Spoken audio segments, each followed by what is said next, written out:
everything and what have you. But in the meantime, now we have to jump into the PC game show. The PC Gamer, PC Gaming, PC show presented by PC Gamer and PC Games. .gaming.com. I need water. Hang on. I'll be right back.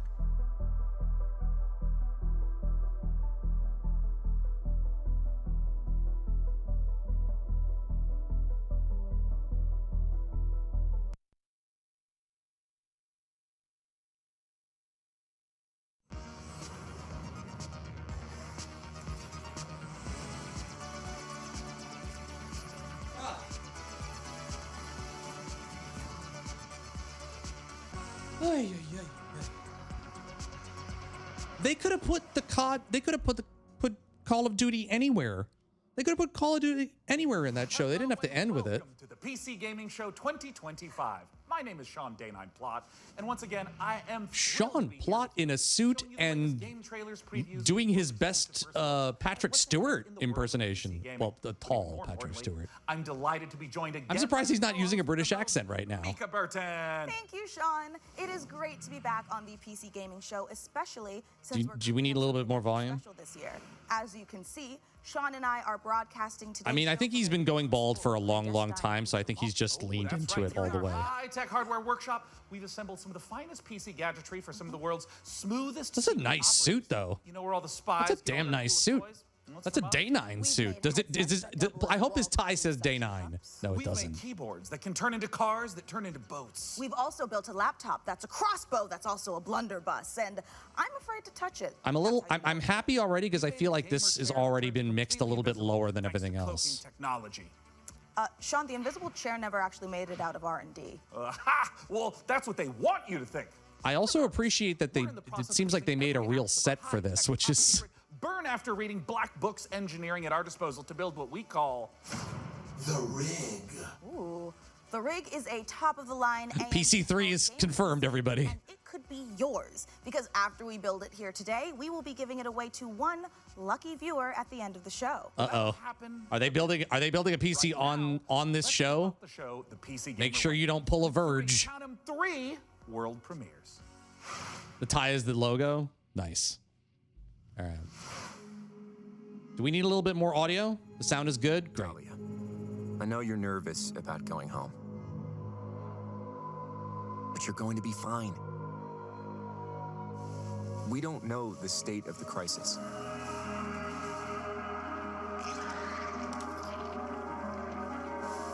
Ooh. Work in progress gameplay footage. Shop, right?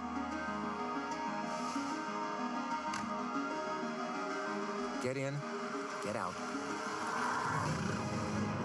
Don't get sucked back in. Uh-oh. Generating brains everywhere. Reticulating splines. I might go get my whiskey and drink for every time the demo is available now. That's what I never thought of doing that for, actually. I'm gonna need a whiskey after I'm done watching all these trailers. Remember, D. Ambrosia. It's just a job. None of these, I gotta tell you, none of these titles are sticking. None of these game titles are sticking in here. At all. Not a single fucking one. I'm having such a hard time remembering these games. Imagine if Prey 2, I'd sadly probably never Prey 2. All the minds behind Prey are not at Arcane anymore, and Arcane is not Arcane the way it used to be, sadly. Also, Arcane Leon is working on a Blade game until that gets canceled. So who knows? Notice how we didn't see anything about that either. What is this?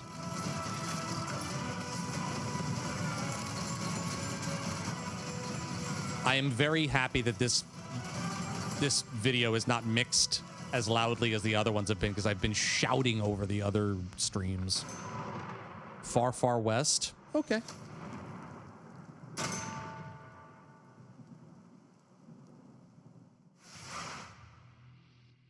World premiere. You are already defeated. Classic rerolled. That's nice. I like that. Neverwinter. All these places will What in the Neverwinter night? Wait, what? Bearer, a piece of Gith's blade within you, Ooh, I never played this. who can help us defeating the King of Shadows. bring in the accused. Did you really think you could keep such relics of my people? Complete with all expansions. Wow. Wow. Yeah, I'd check this out. I'd check that out, sure. Cool. Obsidian's 2006 classic RPG, but it's... I mean, releasing a bug-filled mess and abandoning updates to fix it didn't do Arcane any favors. I mean... My excuse will be food poisoning. I was gonna go with regular poisoning. Interesting. Go on. Well, I already have so many sworn enemies and even more unlabeled bottles in my kitchen, so entirely believable. You know what?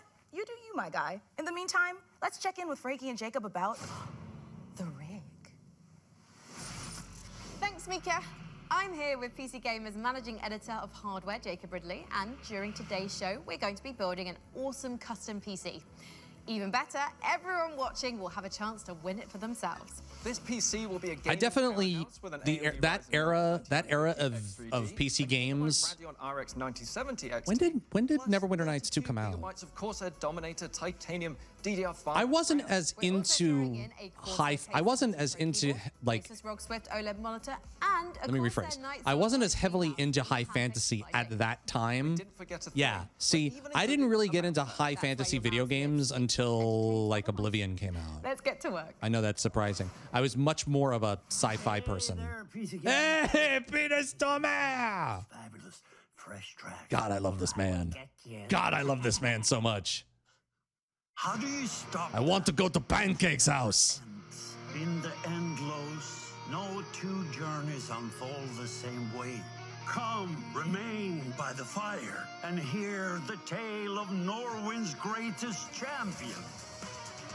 What is this? What is this? This is so crazy. Oh, this looks fun.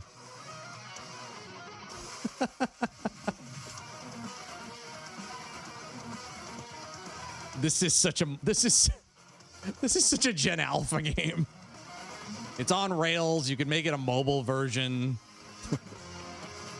Just jump and ski and slash. I would rather die alongside than you, my champion. Fresh tracks. That looks cool. That looks cool.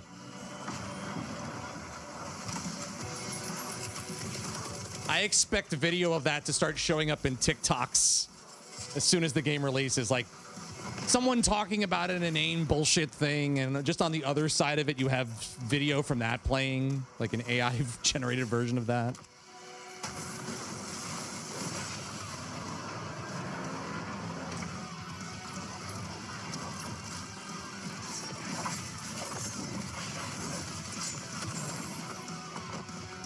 My retinas feel burned by this trailer. One of those shortest attention span videos, 100%. Yes, that is like, that game is tailor made to be put in, like, you know, like some, you know, self-help TikTok streamer talking about some inane bullshit, and on the other end you have, you know, fresh tracks playing on the side. Coming up in the show. I did not catch the name of that game, by the way. I have no idea what that last game was. I completely missed it. What was the name of that game? Manifesting? Perfect. What a great title.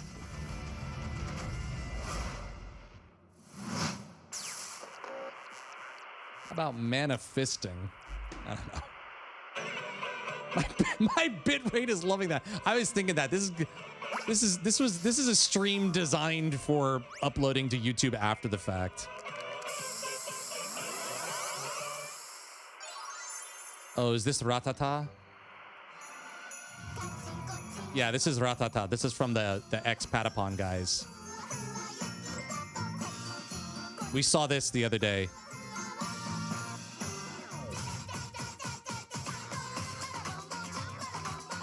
I think this looks cool. I think making a more ambitious Patapon is a brilliant idea. Why not?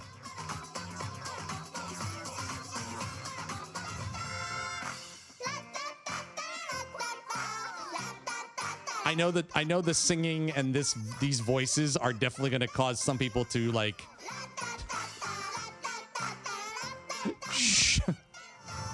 like crash their keyboard through the front of their skull. But also, this looks cool. I do think this looks cool.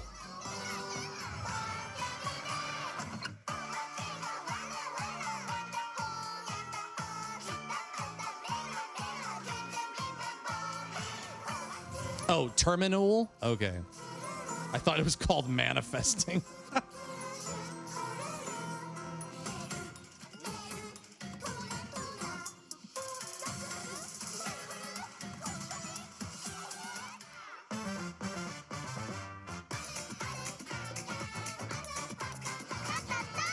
Ratatan. Yeah, sure. 100%. 100%. I feel like I'm in an eternal nightmare of Barney. It looks fun. It looks cool. You know, it's a puzzle adventure game. I like puzzle games. What can I say? I still need to play Monster Train 2 at some point. That just came out. Is that the name of the game? I don't know. Literally just came out. I think it's called Monster Train.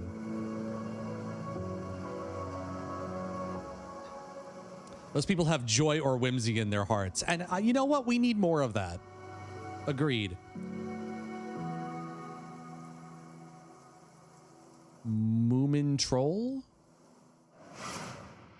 Okay.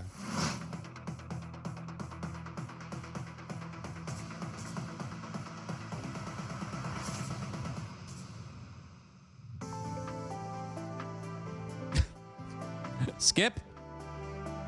Skip.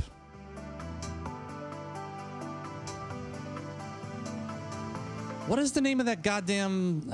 What is this? What is the? It's not Harvest Moon. Why can't Stardew Valley? I have Stardew Valley on multiple platforms and I've never played it.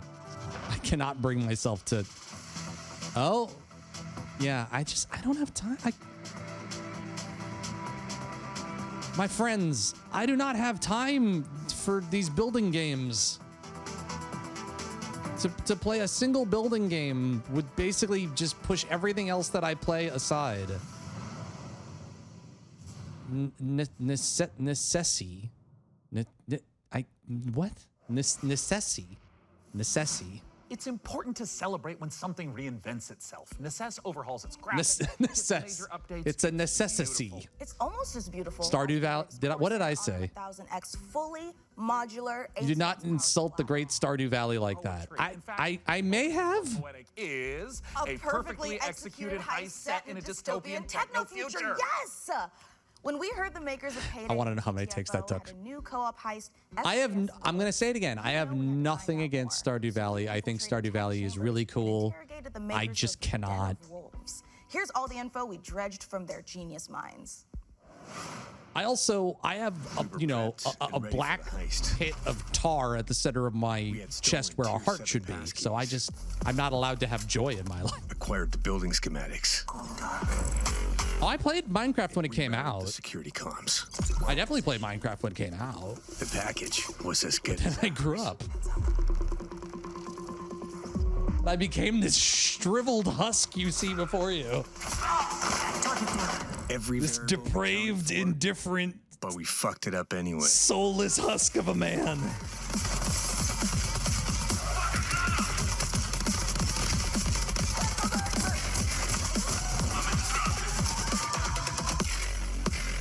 Next time. Den of Wool. Oh, I've heard of it. Didn't we? That was announced. That was announced before. I think it's an extraction shooter or something.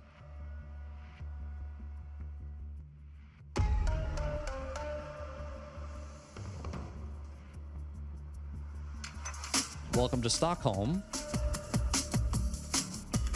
Will I have Stockholm syndrome after that? Denewolves is first person. This is more Denewolves stuff. Taking place in the future. We focus a lot on I really story and keeping the player could not care less about this. Some interesting elements that take you out of the brick and mortar world of Midway City, where the game takes place. It's a power fantasy. Coruscant. Obviously, tension as well, with like stealth segments and stuff. But the identity of Denewolves primarily is balls to the wall. Denewolves is stepping back into our payday roots. The big difference is, of course, the sci-fi area where we can play around a lot with design. I mean, the graphics look great. I just don't think this is a game that I'm particularly gonna care about. Nuts, basically. We've actually told ourselves to. It's a payday, like, yeah, then that's, you know. But not limit us. I don't have friends. I'm supposed to play this game. From the start, we knew we wanted. This will come out. I'll still be playing Remnant 2 on the stream. Place our levels with him and be free. I'm sure it'll be a good. I'm sure it'll be an interesting. It's this very large city arising. Actually, I don't know. You want to look out at the city and see, like, okay, so this is. I would rather play Cyberpunk 2077 again. But again, I'm not a payday. I've never played a payday game ever, so.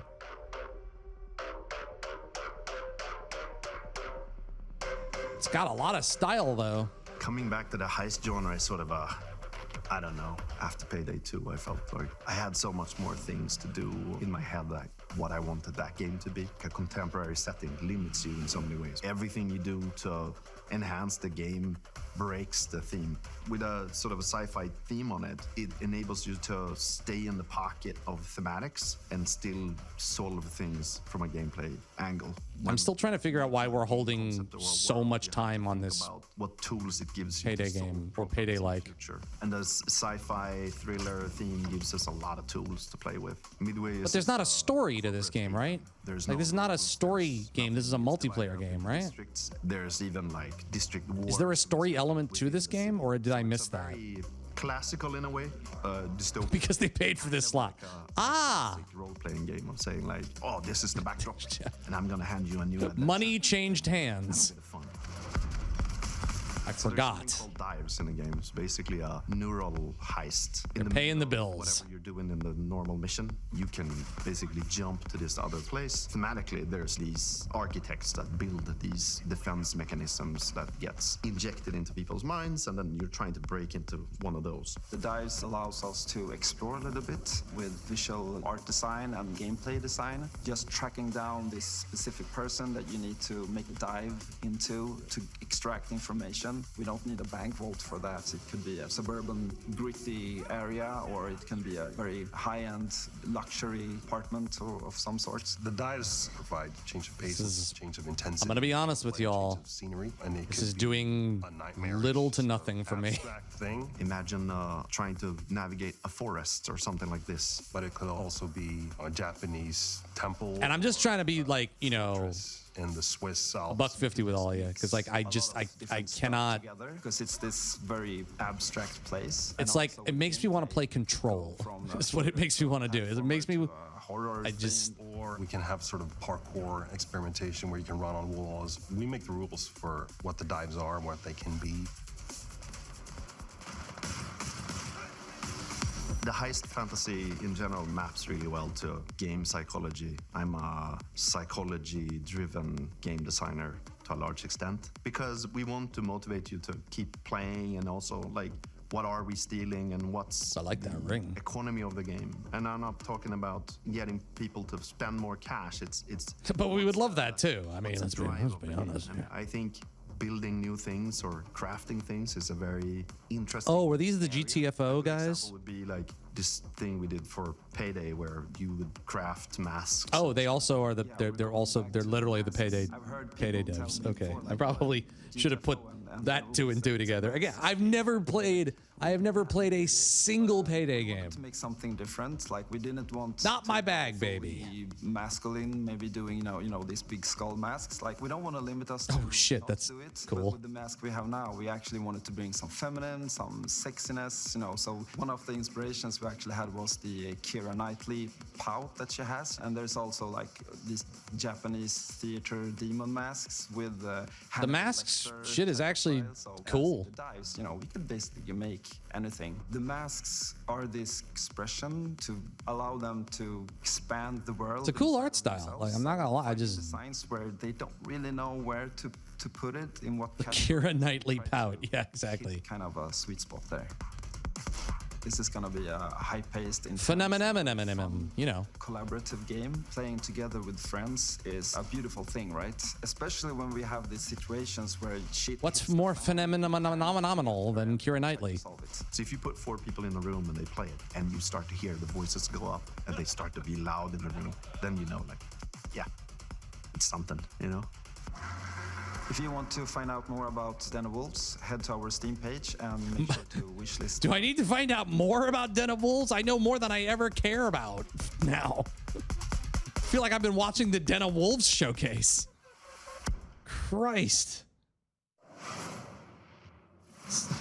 I want to know less about Den of Wolves. Sorry. I can't. I feel bad, but I don't. What is happening?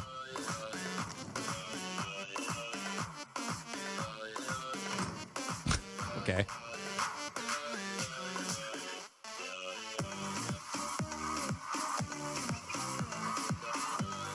Somebody's playing with the Vox slider.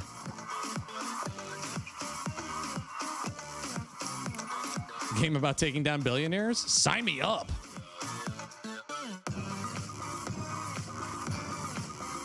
Revolution will not be choreographed. All systems dance.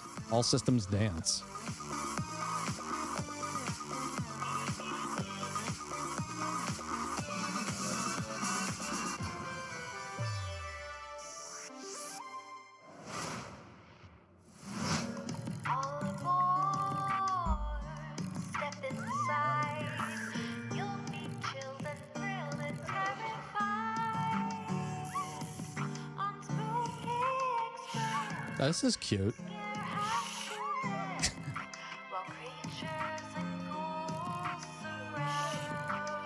Oh no!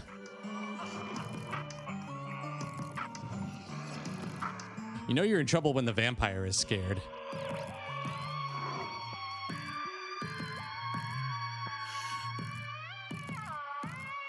So you're trying to get the vampire out, or you're trying to get the... Okay, spooky express. That looks cute. That looks cute. Frankie, this is my first time on the PC Gaming Show. Any advice? It's not that hard. Just show up on time, learn your lines, and don't cross me. Don't you ever cross me, Ridley. I will destroy you. And don't build the PC wrong. Great for a scratchy throat after a long down set. Don't ever build the PC wrong. The next scene, it's Ever. that silly one where I'm trying to detangle a bunch of headphone cables and you learn the folly of crossing Frankie Ward. I have powerful friends and a long reach. Or you could tell us about the next part you're going to install. Yeah, let's do that, please. By the way, if I'd actually been drinking for every demo is out now, I'd have alcohol poisoning by now, yeah. Building easier. My favorite is this tool-free SSD slot. Press a button and the heatsink comes away. Then push down on the latch to install your SSD. No screw required, which means no more crawling on the floor looking for said screw when you inevitably drop it. Oh, but that's like half the fun of building a computer. 2 Wi-Fi connections into one For shame. or remove connector. No need to screw anything in. Lastly, if you The want to PC Gamer and pull it out. Job done. the PC Gamer emblem slacks overalls is pretty damn cool. Access for over a year now, pushing the game way further than we ever imagined. I mean, just look at me playing. I'm happy, the team is happy, and our boss is happy. And the players, well, they seem happy too. Our 1.0 launch is fast approaching, so here's where we're at.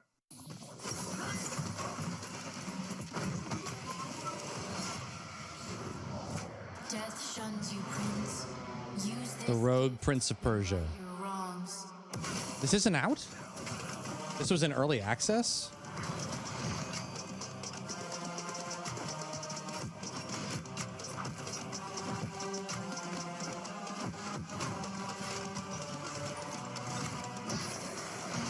Is this the one that came out the exact same time as the other side-scrolling Metroidvania Prince of Persia game?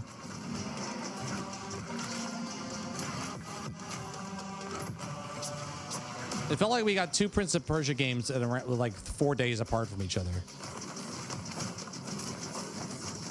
Oh, I'm with you. I love that like demos are a thing again, because demos were not a thing for a long time. And I feel like we partially have like Steam and NextFest to thank for that, but also just like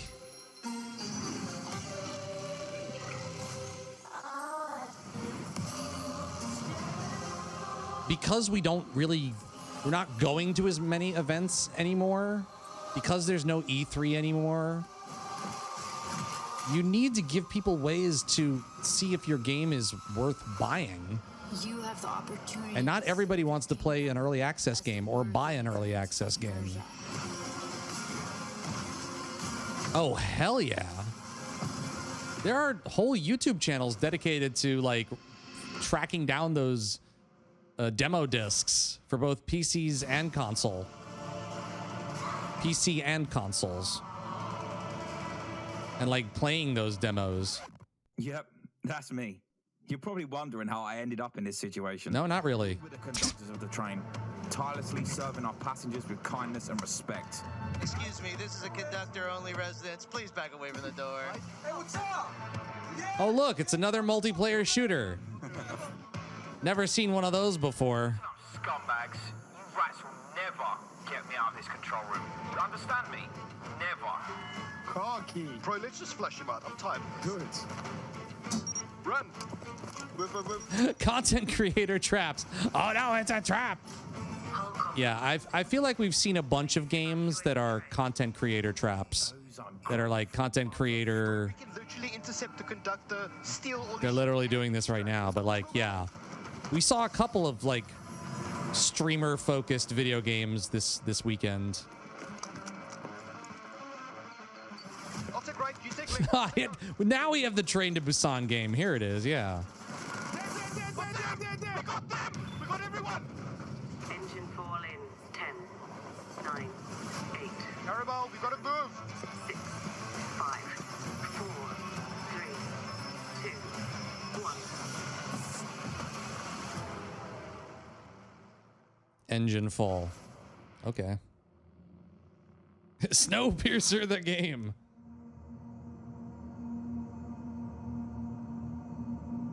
Eve Frontiers Founder Access is the first. This sounds cool, but I personally am never going to play Eve online ever again.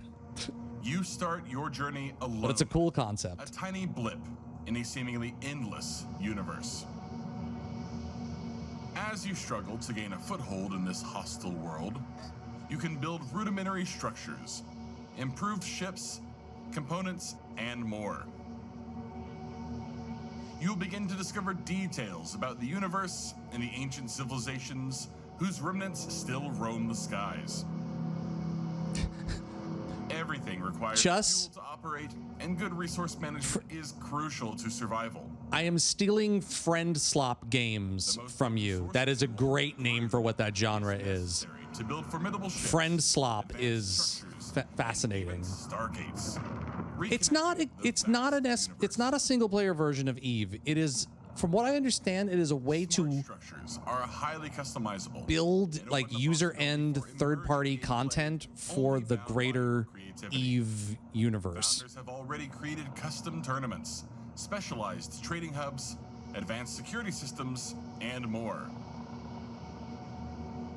Are you ready to lose yourself on the frontier?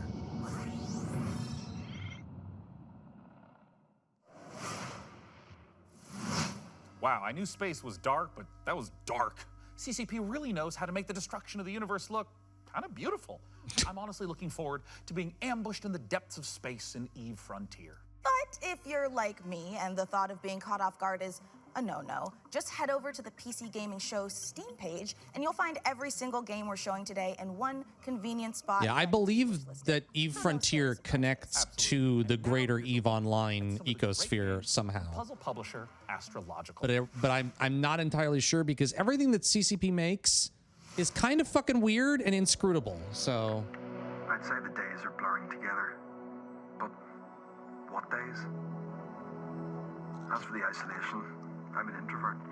It suits me. you stole it from Twitter? All right. Friend Slop is a fantastic name for that. Gonna need more hydrogen generators. Good news is A hardcore survival MMO. 4 liters of water in the last 24 hours.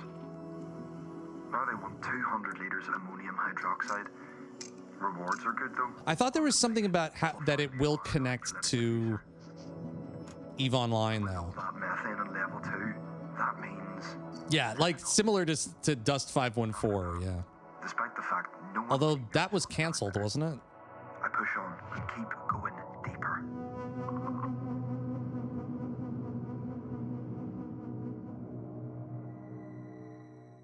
Yeah, I don't have room in my brain to try to figure out what CCP is doing anymore. Factory number 1. What was that called? Skyrig?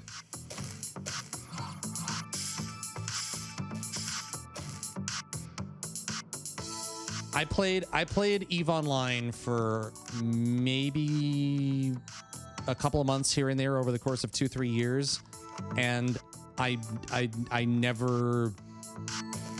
really never got the sense of what the hell I was doing. Oh, this is interesting. What is this? Oh, people are gonna fucking love this shit. Why does this feels like a Zachtronics joint, although I know it's not. This is very cool. Name? Kaizen, a factory story. Cool. That's sick.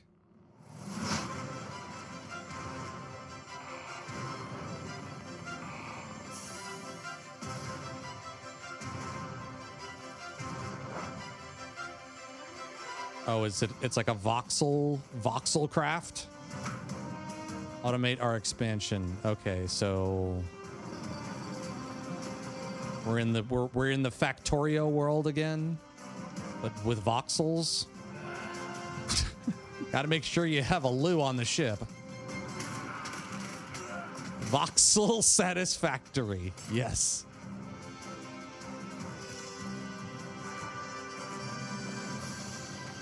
Voxelactory.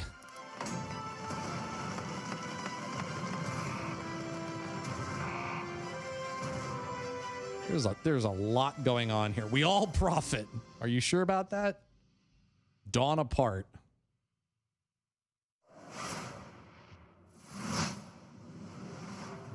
Napoleon Dawn apart. Is a factory in Modulus. Here, throw that one away. Let's see how we got here. Oh, is This this facility was built out of these 3 modules. Modulus? Stamped. Another factory game. Those seem to be very popular these days. This is Modulus? In our blue pigment refinery, which was constructed from these modules. Made by combining these modules. See, I see games like this and I go, you know what? This would be brilliant if I have extracted. Like if I had a Steam Deck, but I would never stream these games. Ever. I'm not entertaining enough to stream a Factorio style game. So, Jacob, have you got any quick PC building tips you can share with our audience? Here's one. I need hilarious nonsense to occur for me to react to. It just disappears. Oh, yeah, Beyond that, I don't have the, you know, My tip is that I'm riddled with attention deficit disorder. I need to do those games on my own I time. asked about tips. What can you tell me about the Radeon RX 9070 XT you're installing? The Radeon. The Radeon? Is that like the Radeon? Ticket item right now. The Radeon. This is AMD's Oh fuck, I forgot to turn the Radeon again. RDNA 4 chip. Burn the whole place toe-to-toe down. with NVIDIA's GeForce RTX 5070 Ti. If you're worried about running out of VRAM, don't be. This comes with 16 gigabytes of GDDR6. That's plenty for gaming at 4K.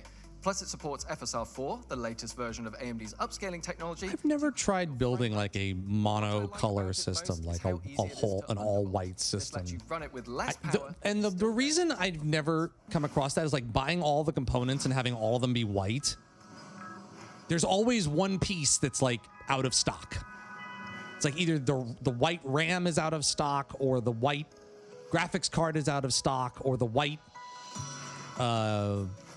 PSU is out of stock. There's always like one element of like an all white build that I would love to try to do that. 'Cause why not? But then I never, just all the pieces of the puzzle are never together. So I'm like, I'll just make the, you know, rainbow hodgepodge one, which is currently the one that I have that's like all the colors of the rainbow, black with, you know, lots of LED lighting in it, which I like, I enjoy. As you can tell, I am a fan of LED lights.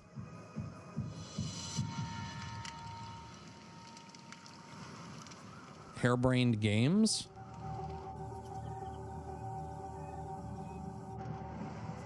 Sure.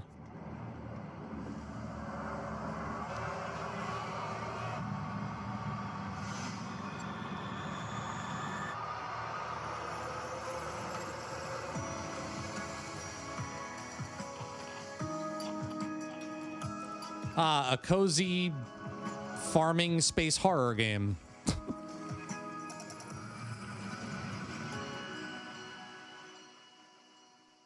Generation Exile.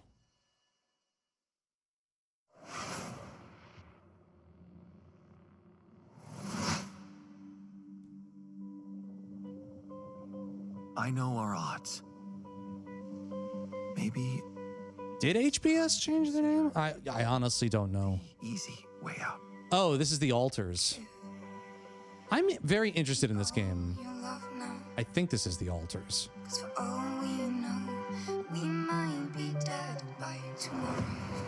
No, this might be something else.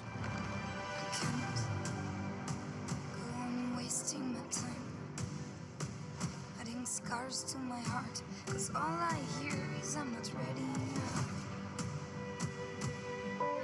You were always one of us. No, it is the Altars. This looks very interesting and very cool. I'm very excited to see what this is when it comes out. Making choices was never anything more than just an illusion.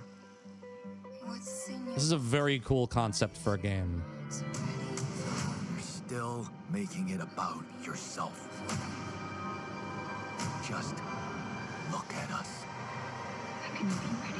Sunderlust Studios is who made the last game. I just wanted to find a way out. 'Cause soon enough we'll die. This looks very cool. This game looks very, very, very cool. Not even necessarily my thing, and I'm very intrigued by the Altars. Abomination Vaults.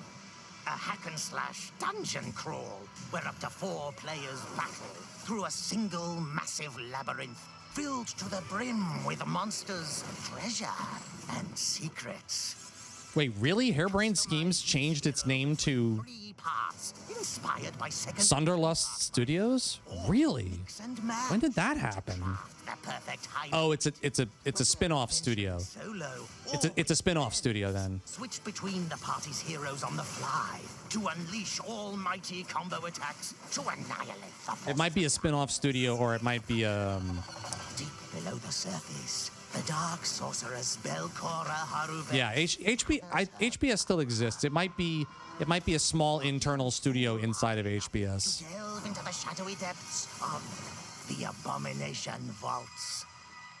Oh, this is that Pathfinder game, Abomination Vaults. Yeah, that's their like, yeah. We meet again, little merchant. Still taking up the challenge of a double life. Torn between one endeavor and another. Not really feeling that Pathfinder game, but Sides of the same. this looks very interesting. This game looks very interesting. You brave dangers, Drew, what's up, dude? while in the other. There's very much a Bastion vibe going on here, but this is a sequel to. To grow your I keep confusing this game with a different game as you chase that vision, you that is like a potion crafter game thing. This is something completely different, but it's the sequel to a game that this company made, and it looks very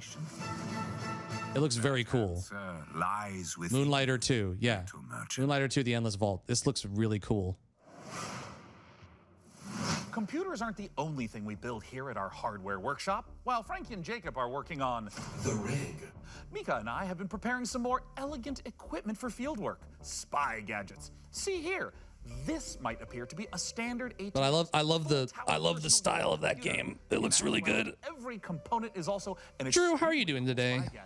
Take for instance this CPU fan. In reality, Ninja I'm feeling very video game overwhelmed. Tried it on an intern. Well, moving on. We have our range of hidden tasers. To the untrained eye, a coffee mug. Yeah. In reality, a taser. Ooh, or how about this? To the untrained derriere, a roll of toilet paper. But in actuality, A taser. it's a taser. Hey, what about this? Is this like a hidden listening device, USB, or is it maybe a spy camera? That is, of course, A also taser. Don't worry, he'll be fine. Eventually. Now he's a Tesla coil. Check out our next exciting world premiere. Ah, these skits are fun.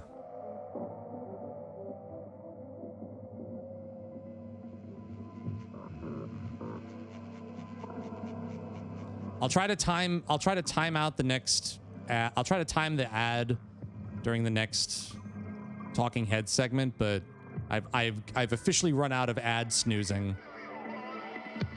So apologies in advance. God, I wish you could snooze the ads for longer than 5 minutes.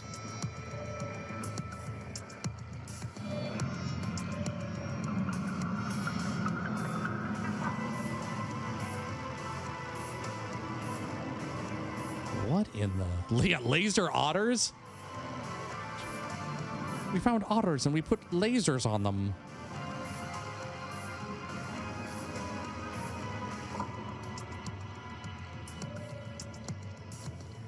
BaroTrauma.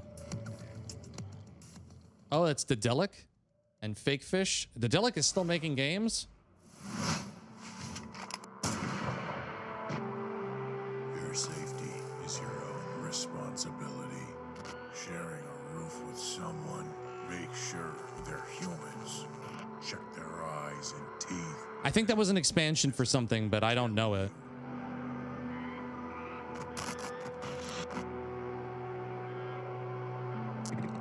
Oh, Jesus, what is this? Point and click horror game? Oh, God. Oh.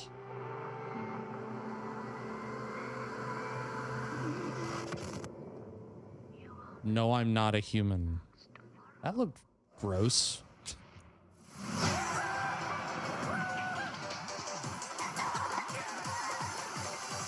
Hi, I'm Oscar, a solo developer, and this is my game, Botsu. It's an online multiplayer game. Hello, solo developer. Robot and We love you. very silly physics-based competitions. I started We are here for the solo developer. You can play the free demo on Steam.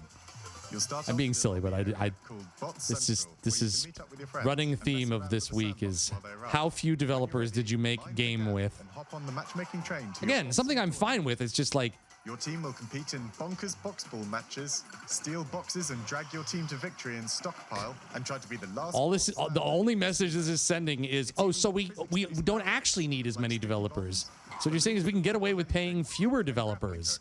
Talk about AAA at the AAA level. Online and split screen at the same time, and you can This create is crazy goofy custom as hell. matches in the Steam demo right now. I kind of love I this. hope you have fun. That's awesome. That's very funny.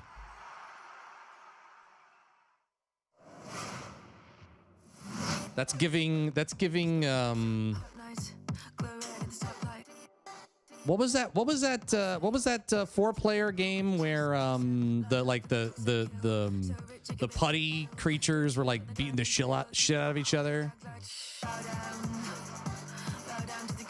No, not Fall Guys. Like the different rings you could fight in, and it was like we're all like putty people fighting the shit out of each other. Can't remember what it's called. Coming up in the show,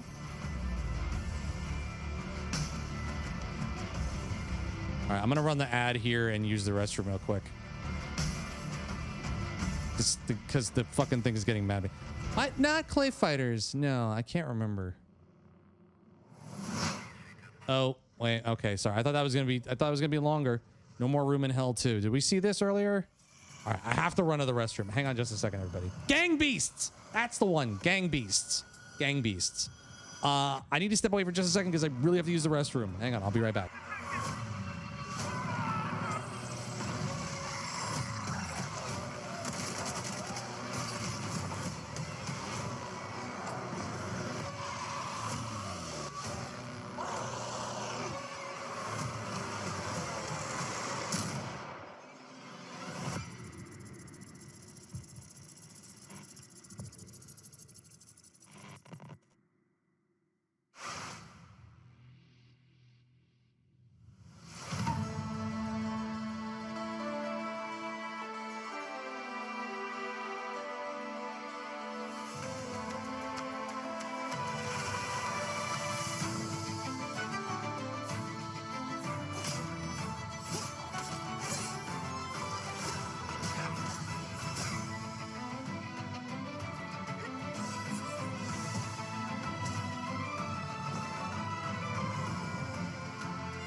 Don't worry, chat. I did wash my hands.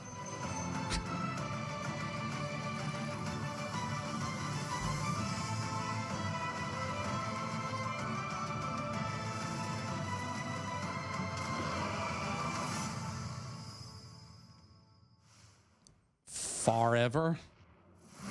What an amazing collection of games we've already seen. Mika, we are really turning up the heat this year. We sure are. Mika, what is that? Oh, it's thermal paste. Oh, wait, let me guess. It doubles. They announced Billy Hatcher and the Giant Egg 2. Electric Boogaloo. Nice. Like What? What is that? What is that? Thermal paste. You know, it transfers the heat from your CPU to your heat sinks to avoid overheating. Oh. Plus, it is an amazing cookie filler. It's like forbidden icing. Mika, you can't eat thermal paste. Of course you can, especially not with milk. Okay, let's check in on that build. What do you think's in the middle of an Oreo? It's thermal paste. Can't believe I missed the world premiere of Silksong. I know. I can't believe I missed it too. Absolutely not. It was right in between the Call of Duty premieres, right? Before we get ahead of ourselves, what kind of CPU is this puppy working with?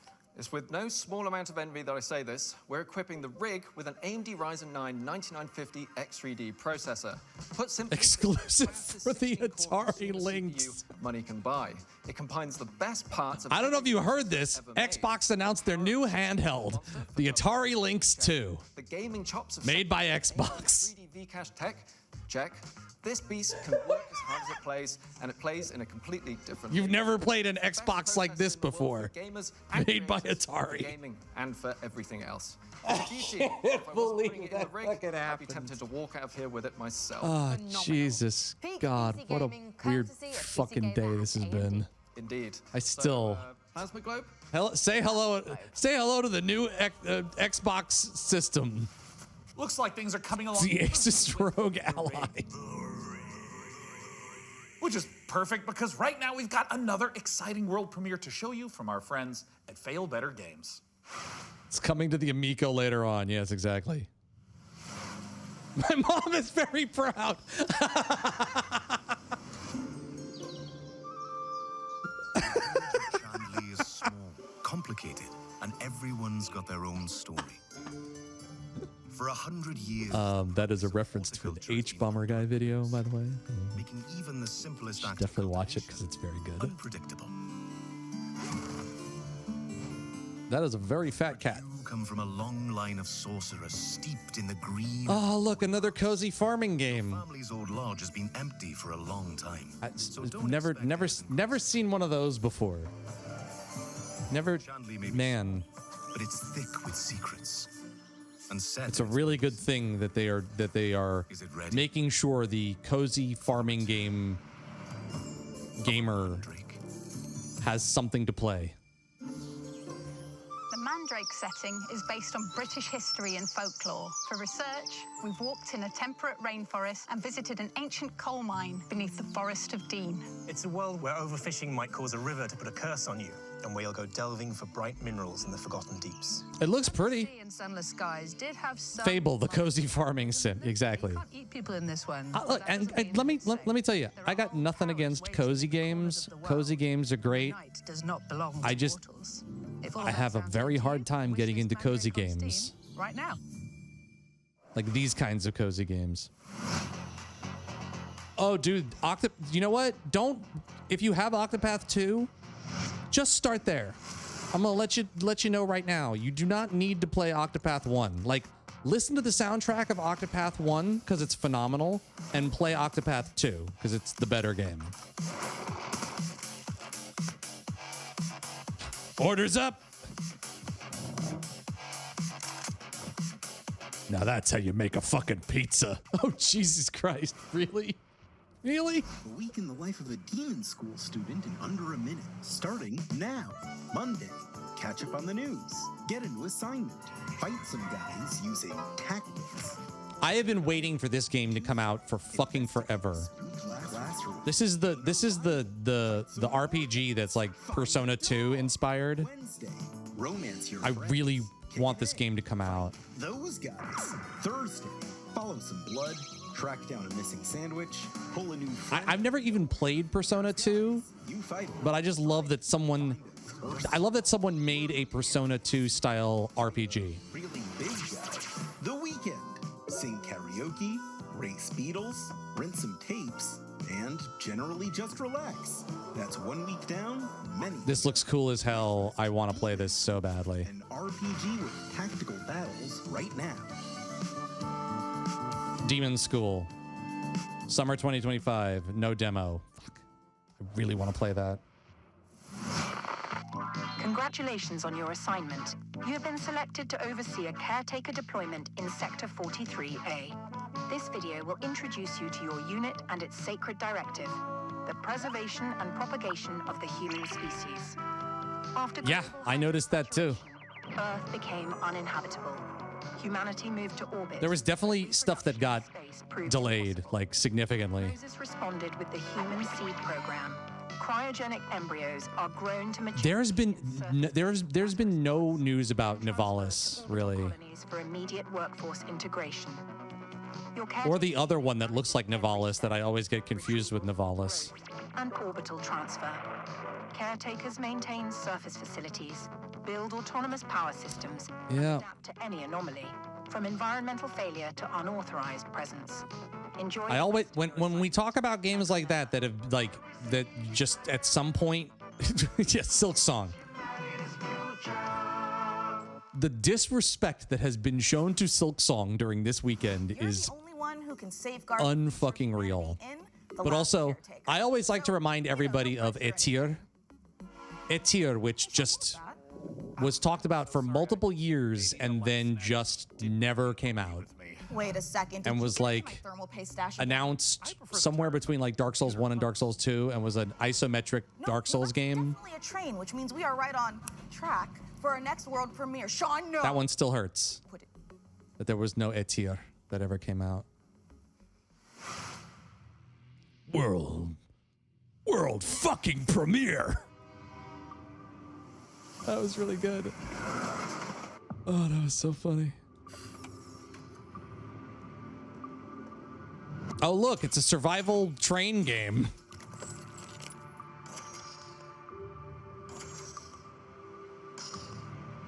Oh, right, the Rockstar game, the Grand Theft Autors? Grand Theft? Autumnal 6? Never heard of it. We do yes, we finally have Train to Busan. No, this is you're building the Snowpiercer train. That's what you're doing here. Each car is a different biome. Make sure you build it before the snowstorm. This actually looks pretty wild.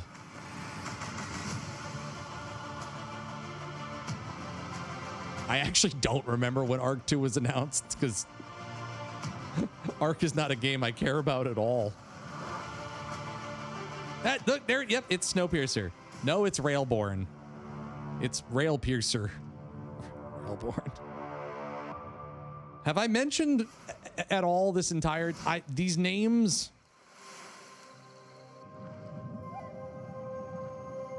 I would like to say again, it's going to take me until the next Summer Games Fest to grok all of the names of these video games and remember them. Because boy howdy, are they just... This is... The titles that we are watching, while a lot of them are very impressive and very pretty, the names are just...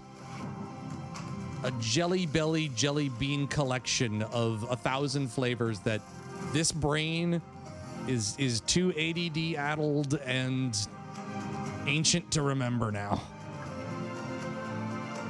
I'm a middle-aged man. I cannot put all of these. There's not enough fucking headspace for all these names. Voyagers of Nera.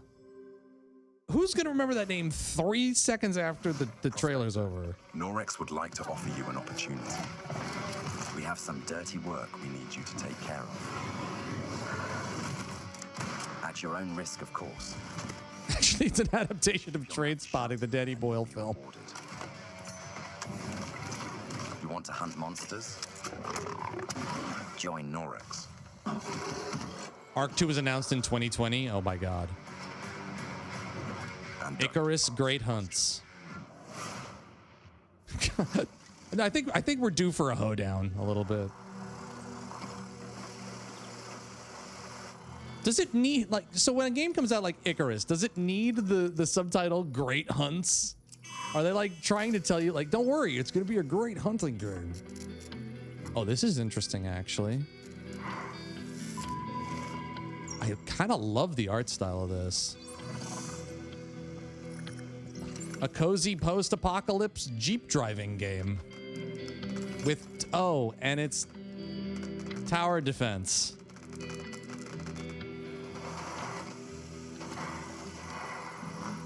Okay. And it's tower defense. So you're good at building PCs, but can you build other things? Like a car? No, Frankie. I can't build a car. Pixel Far Like a winching system to pull something heavy out. The stupid thing about all of these is that all of these names for all the games y'all have been throwing out for 5 days are all, you know, clearly memes, but they're not any better or any worse than any of the real names for any of these games. There is no point in jumping a car off a ramp if it's not Interchangeable for certain. Yeah. Could totally pass for the real names of all of these games. Start shopping for a new car. Oh, that's the Corsair Domination. Finally, a Cabela's Dangerous This Hunt kit's spiritual perfect for building successor. an all AMD Ryzen build at 6,000 mega transfers a second and with low latency. However, we've also stuffed something special here, a light enhancement kit. That's a pair of dummy sticks that look the part but don't actually contain any memory chips. This is a great solution for an AMD build, as it means you can stick to the more reliable slots on the motherboard, 2 and 4, while looking the part. It also pairs nicely with our Haven 420 case, which offers thermal optimization through its central GPU airflow that sits within a dual-chamber design. That sounds like the perfect hardware combo for anyone looking to frag Corsair ruined themselves. dungeons or simply stream with Apparently, friends. I have the last good Corsair case. Why So not check out this exciting upcoming game? I like the Corsair case that I got, but apparently all their new cases are trash. So In the blink of an eye, the outpost where we hope to find salvation has stopped responding. We found it abandoned, all in ruins. Now we have to find out what happened and rebuild what's left. the tree provides. Oh, so this is like a RTS around a tree? Oh, it's Tree Punk. Okay, it's Tree Punk. It's Tree Punk. That's literally threat from the fog. If it's called tree punk, I'm gonna scream. Ordinary mist that we knew before, but one that overwhelms us with the worst kind of fear. I'll play this. Sure. Absolutely. If we want to survive, I'll play this. This looks cool as hell. not only fight the fog, we must explore it, research it, understand it, as the fate of our people, maybe even the world, depends on it. And all before fear consumes us all.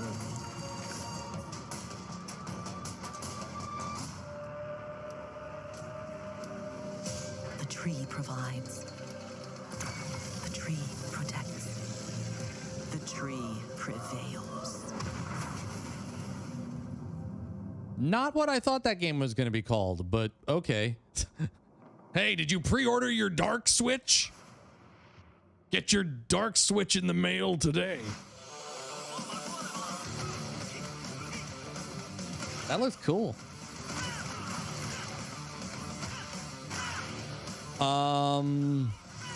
Hey, remember the one from Friday Chronicles Medieval? Might as well be a video game. Yeah, Chronicles Medieval.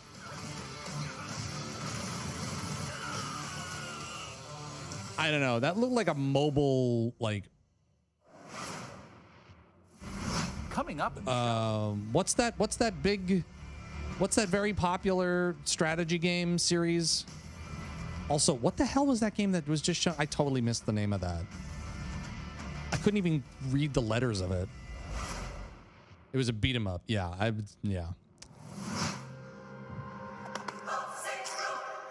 Raid Shadow, SpiritXStrike.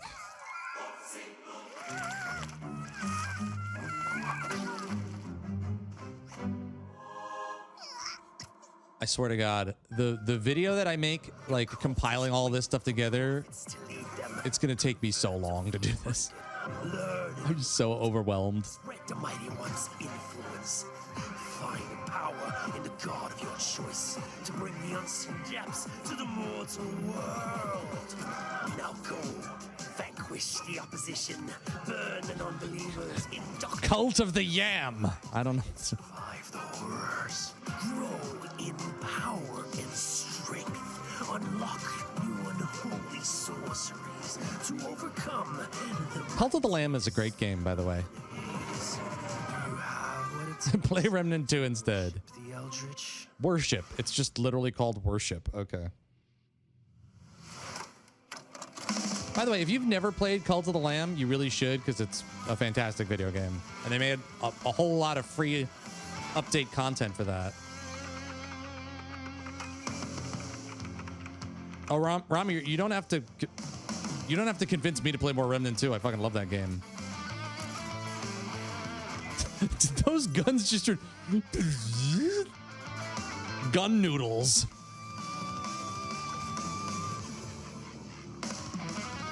Guns of Icarus. Yeah, that was. Wasn't that a multiplayer like warship game? Like space warship game?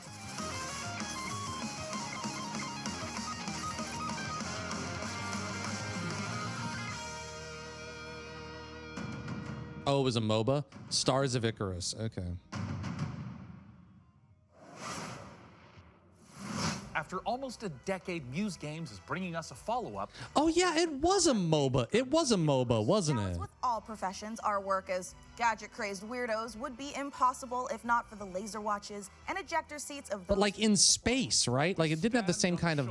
It didn't have the same kind of lanes or something, but it was definitely MOBA adjacent. Present in an attaché case full of. No one's really made a new MOBA recently, have they? Intel on Bond, James Bond. So we sent our secret agents to see what's happening at IO Interactive.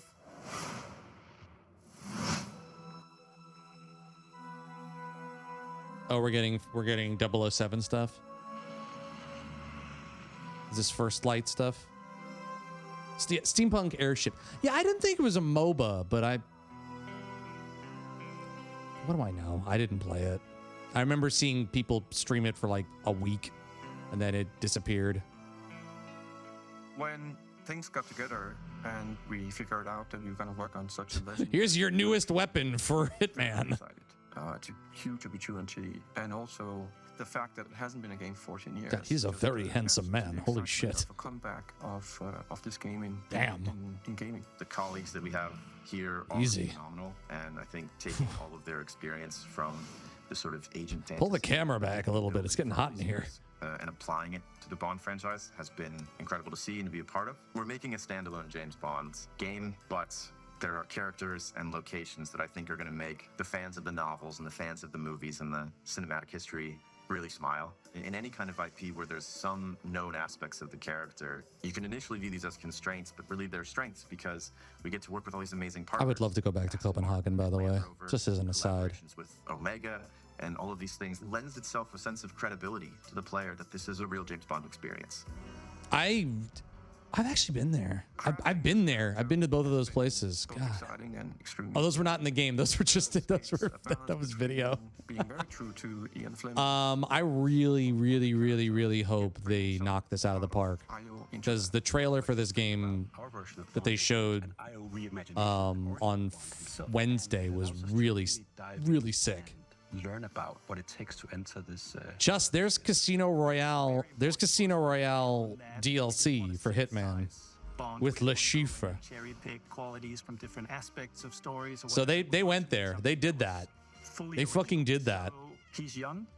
He's someone who. If it's more like the novels, does it mean it's really racist? Probably. James Bond. He has all the core qualities. Guaranteed. So he is irreverent. He's inherently charming. He's funny, but he's not yet cold. He's not callous. He's a more energetic. He hasn't had the shit beat out of him yet. Somewhere in between a naive, not yet worn down, principled young man, and then that journey onto this hard-hitting, colder guy that we might recognize. That space there was really inspiring to us. He is very true to his North Star and his values. And the story is very much about when you meet the harsh political. If you get a chance to go to Copenhagen, you really fucking should. It's while still retaining really a wonderful city. Not only will we get to experience the character changes and the lessons he needs to learn, but also how he gets his famed gear. The world is a big part of how you solve the problems as you get to them, using the environment and weapons and charm, and obviously gadgets is a huge part of that. We have a lot of the gadgets you'd expect, and then quite a few you wouldn't. So our long-time fans from our Hitman franchise can expect to recognize some of these core. They have a Hitman duck. Okay, so the ducks. A really core aspect of this There's game is what we call creative approach. I'm wondering if it's the same. Standing outside. There's a company. There's a vendor. Objective in here. In absolutely need to be able to do that in a bunch of different ways. But I think the Europe. difference is that They make like custom ducks. to be sitting there seeing the patrol. He goes. I have a couple of them. My mom has them actually. But I'm wondering if that's the same company that made that Hitman duck. I'm just gonna go. They're like a big. If you're a James Bond that wants to crouch along, you know, the covers and be careful and all that stuff. It's a bit of a tourist thing, but also people fucking love them. Spycraft is part of our DNA. However, in terms of Bond, there are Like they make ducks for everything. We were working with before. He's got a huge one behind him. I didn't even see the big Hitman duck behind his head. Very much. Look at that fucking thing. Looks like Howard the Duck. Fun of playing the game is to see what he'll say, because he always has something great to say that you wouldn't have thought of. His quick wit and talking your way into and out of trouble is a big part of the core loop as well. If Hitman is a single-minded killer, and basically the bad guy, okay, Bond is the hero. And that means that we are much more focused on his journey. How long is this show? We're over the hour mark already. Saving the world. I hope this show is not 2 hours. I think it's safe to say that we're dialing the action to 12 on this one. We wanted a physical Bond. We wanted fighting to be... We've skipped 11 and gone completely to 12. And super fun and exciting. So we've spent a great amount of energy on making a... It's called... We're turning this up to 11 because there literally used to be amps that would have 11 on the dial. Turning it up to 12 doesn't mean anything. strides and upping the anyway. dynamism, the kinetic feel of the combat, be that the melee combat and shooting, and This game does look good though. up between that. It's very So does James Bond now exist in the Hitman universe? team have evolved a lot to do I think it's the other way around. I think Hitman might well, no. perspective situations, all interactive. The situations you get into are Well, actually, technically, yes, because experience that our fans deserve, and the Lashif DLC is in Hitman, the big Hitman game. But I don't think we'll see any Hitman stuff in 007 Fast Light, Last Light, Fast Fall, whatever the hell the game is called. depicting these beautiful different cities and locations. Hitman always had ducks, did it? Not just normal vehicles. Well, no. I mean, they had, yeah, there was so. Technology to deliver an experience. Oh, maybe it did. I don't know. But there's a company that makes rubber ducks, like custom-made rubber ducks in Europe. A larger-than-life action adventure story, and that's what we've delivered. But it's I'm sure they hired them to make that real-world duck. action's sake. It's because it leads to the next thing. It's because he needs and has to do this in order to succeed. Having worked on Hitman on and off for 20 years, this is the combination of all that work, all that skill, all that practice coming together. I really want this game to be good. I really want this 007 game to be good because I can't think of one 007 game, one Bond game that has ever come out that's been anything other than middling to not great, you know?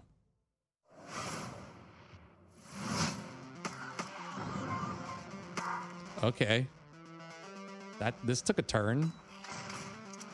What is this? Well, this has definitely got a style to it.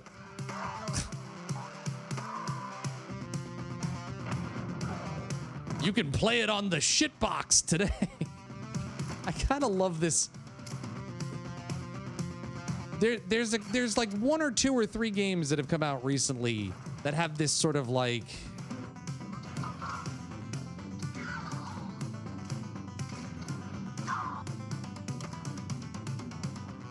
I don't even know what you call it. Yeah, Cruelty Squad. Yeah. It's like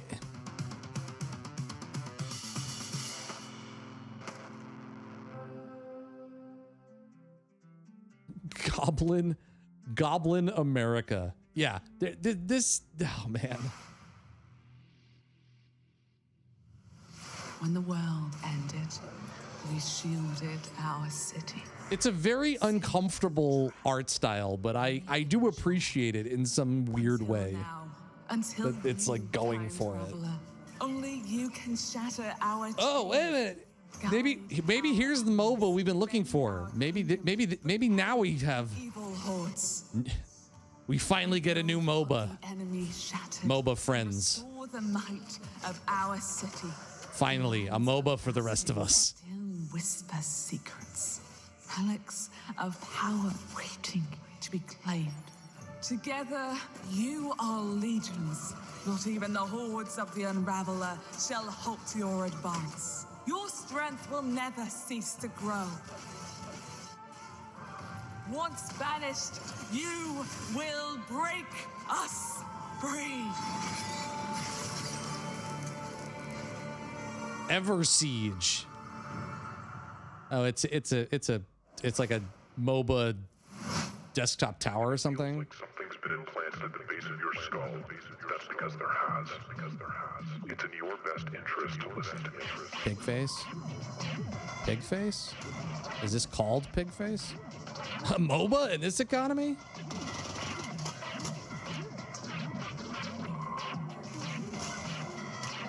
Yeah, so this is going for that like late 90s, early 2000s PC vibe. I actually think this is sick as hell. Good work. Head back to the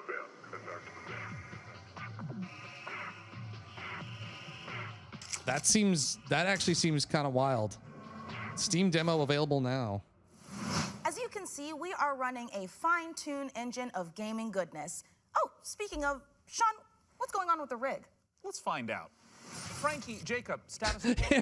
Everything is exactly. Is about to fill us in on what we're. Everything is exactly where it was every time you cut back to these two. X870E motherboard. It's got a suite of features for reliable overclocking and memory performance, and it's built in thermal armor and heat. Magically, the last time you cut back to us, it will be built by someone else. And of course, our GPU, a Gigabyte Radeon RX 9070 XT with RDNA 4 architecture, and 3rd gen AMD ray tracing tech for competitive 4K performance. Awesome. And for those of you I read that all off the teleprompter. I've got a technique I always use. A montage. A what? A montage. The montage? Oh, they're actually okay. Oh, they're okay. They're showing it being. They're not actually. Oh, a montage. Right. Great idea, Frankie. Freeze frame high five. Freeze frame what? Not gonna lie, I'm starting to get a little bit worried about the rig booting, but oh, perfect. In the meantime, here's some new tech for you, or should I say, some new Terra tech. I wasn't watching that closely. I was face palming a little too hard to pay attention.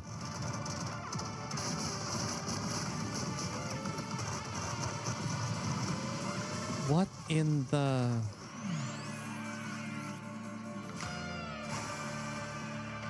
So is this like Vampire Survivor, but with like big trucks? Renegade Ops Survivor? We all saw the same thing, right?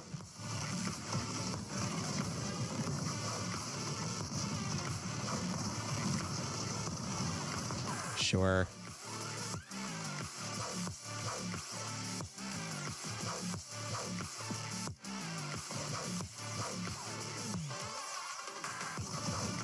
All right, over under on how many of these that we've watched today and over the course of the last 5 days that I'm actually going to play.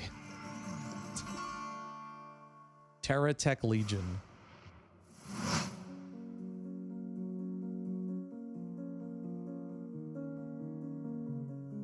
Oh my God. 3 out of 200. Fuck you kindly, sir. It's going to be at least 4. Okay. Obviously, Black Ops 7. I know, it's the game I was waiting for the entire Xbox showcase. Don't you know it? Couldn't you tell by my reaction? Oh, man, I needed it. Oh, no, this is with, like, make your perfect coffee cafe?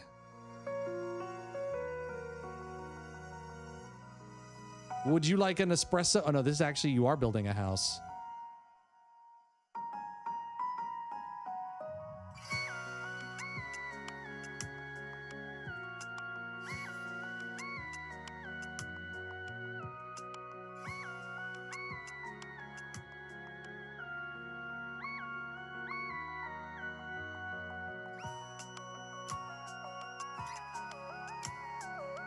It's a very tiny human.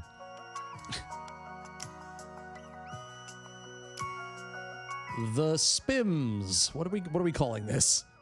This game doesn't have Katy Perry singing in Simlish. I'm not buying it. Just yes. Paralives? That's what? Ah, yes, just what I want in my life sim. Crippling depression.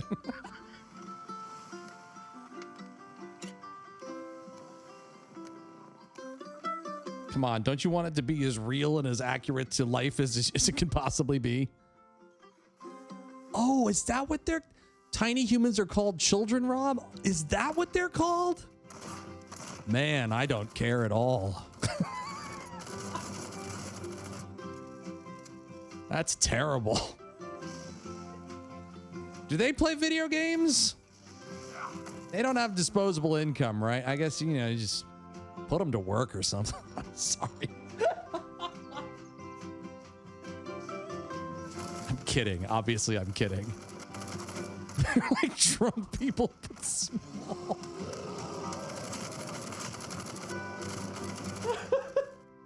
They're gangly and have no control over their limbs or extremities.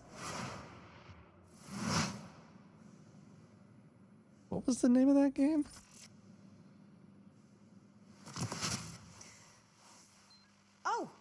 I didn't see you there.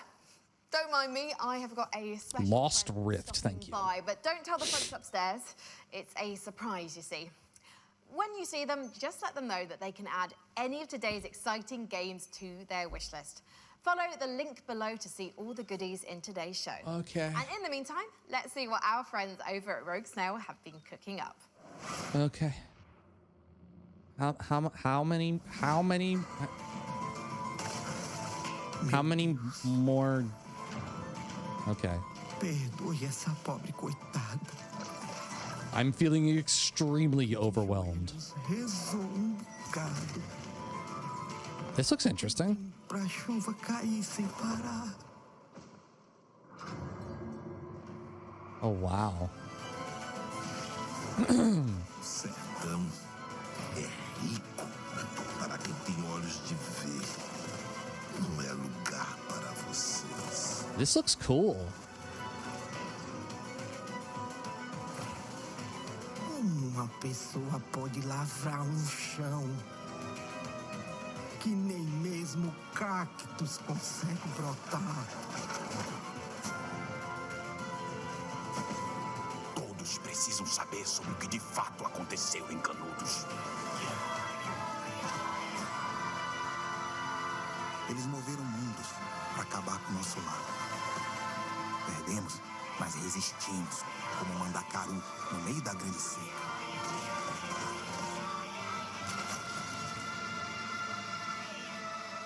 Eles Hell Clock. massacrar novamente, Pajinho. Eles vão nos massacrar. A Looks cool. I think, to be fair, guys, I think we're all reaching like our wits' end of trailers and announcements and world premieres. I'm definitely feeling a little punchy at this point. And worst of all, so I can't blame you guys for feeling similarly like over-processed. Why is there a gigantic person driving a finger down between the buildings? What is happening? it pains me deeply.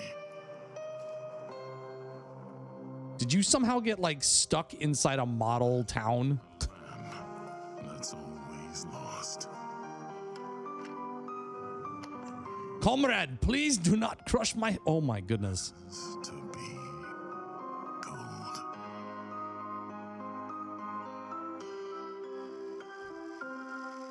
Militsion... How do you pronounce that? Millie Stoner?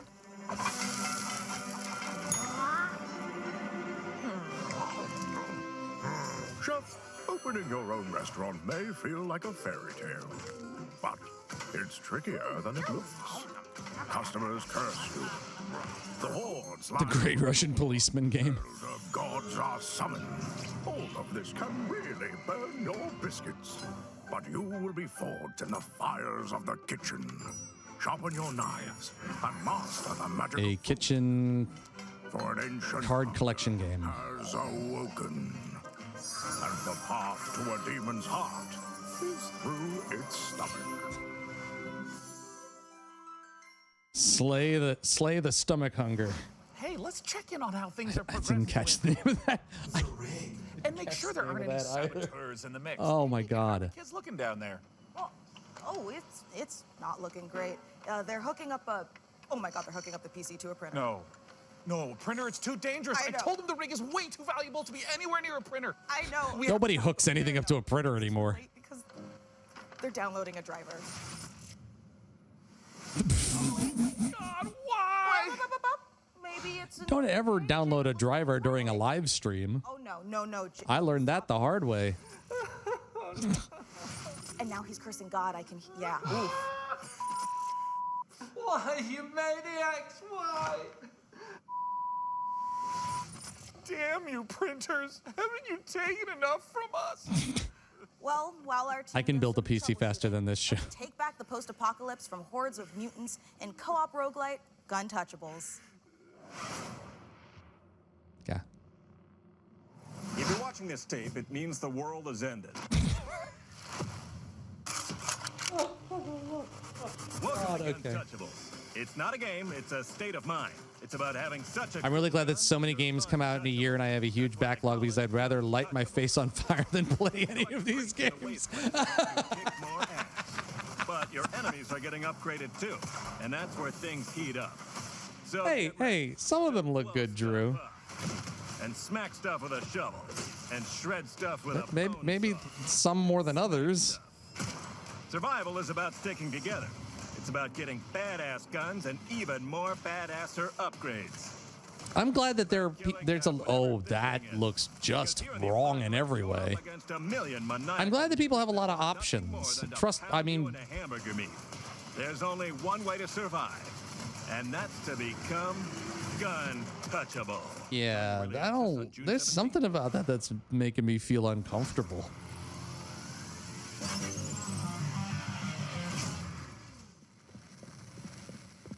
How much longer is this show?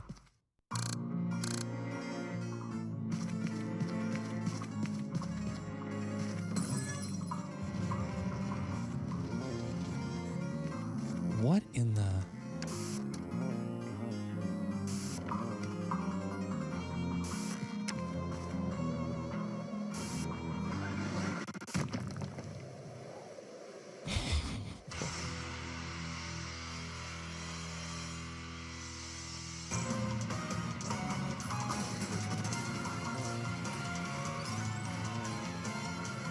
Oh, it's like a first-person shmup or something?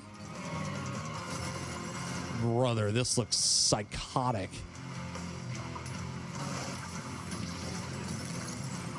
Oh, is this a game that's already out?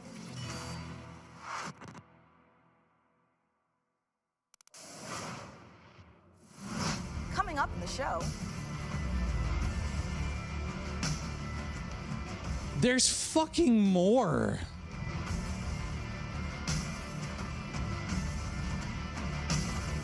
Jesus Christ.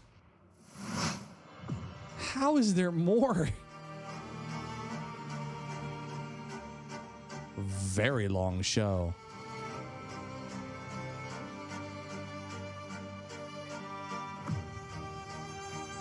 Oh, is this a new...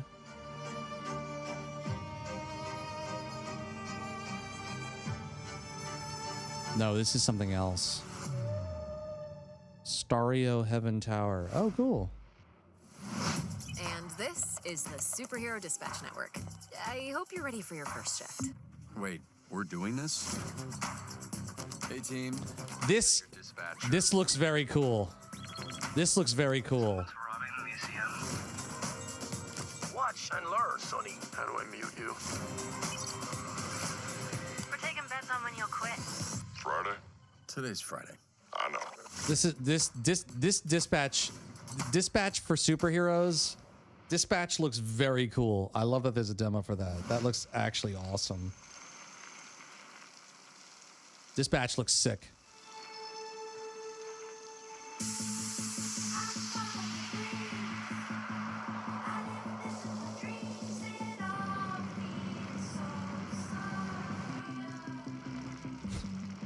Your headlight is a skull. Okay.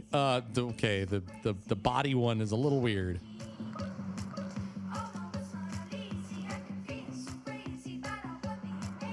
It's a bicycle racer game. Okay, this looks really fucking cool, actually.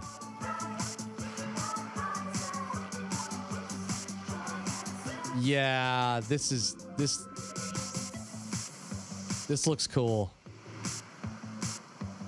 Wheel World. Ooh, Ghost Bike. Ghost Bike is a much better game, much better name.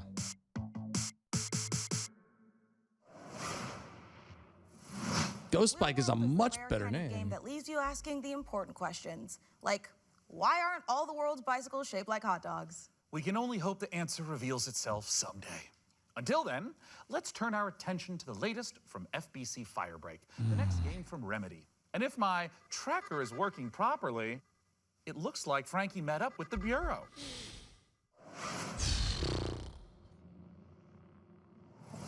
I just I just want Control 2. Really, I just want Control 2. And Remedy will not give me Control. I know it's in development. I know it's in development, but multiplayer Control is not what I'm looking for. This ain't an easy shift, but at least you won't be alone. Your fellow firebreak. It looks good though. I will say that. Fighting together, fixing together, and hell, even showering together. If you can stand your ground and stick together, it'll be more than enough to survive. I mean, it's good for a big studio. It's good for a studio like Remedy to make a game that's just like, let's make something that's fun. You know, that's not a big cerebral story-driven thing.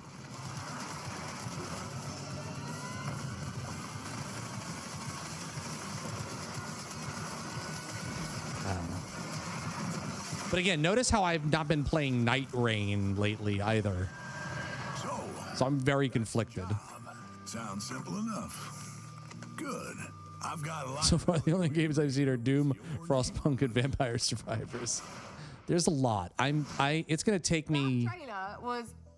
It's gonna take me several days to unpack all the stuff that I've watched during this last couple of days. The traffic lights and Like I've said, I'm feeling very overwhelmed have we by it signed all. up to?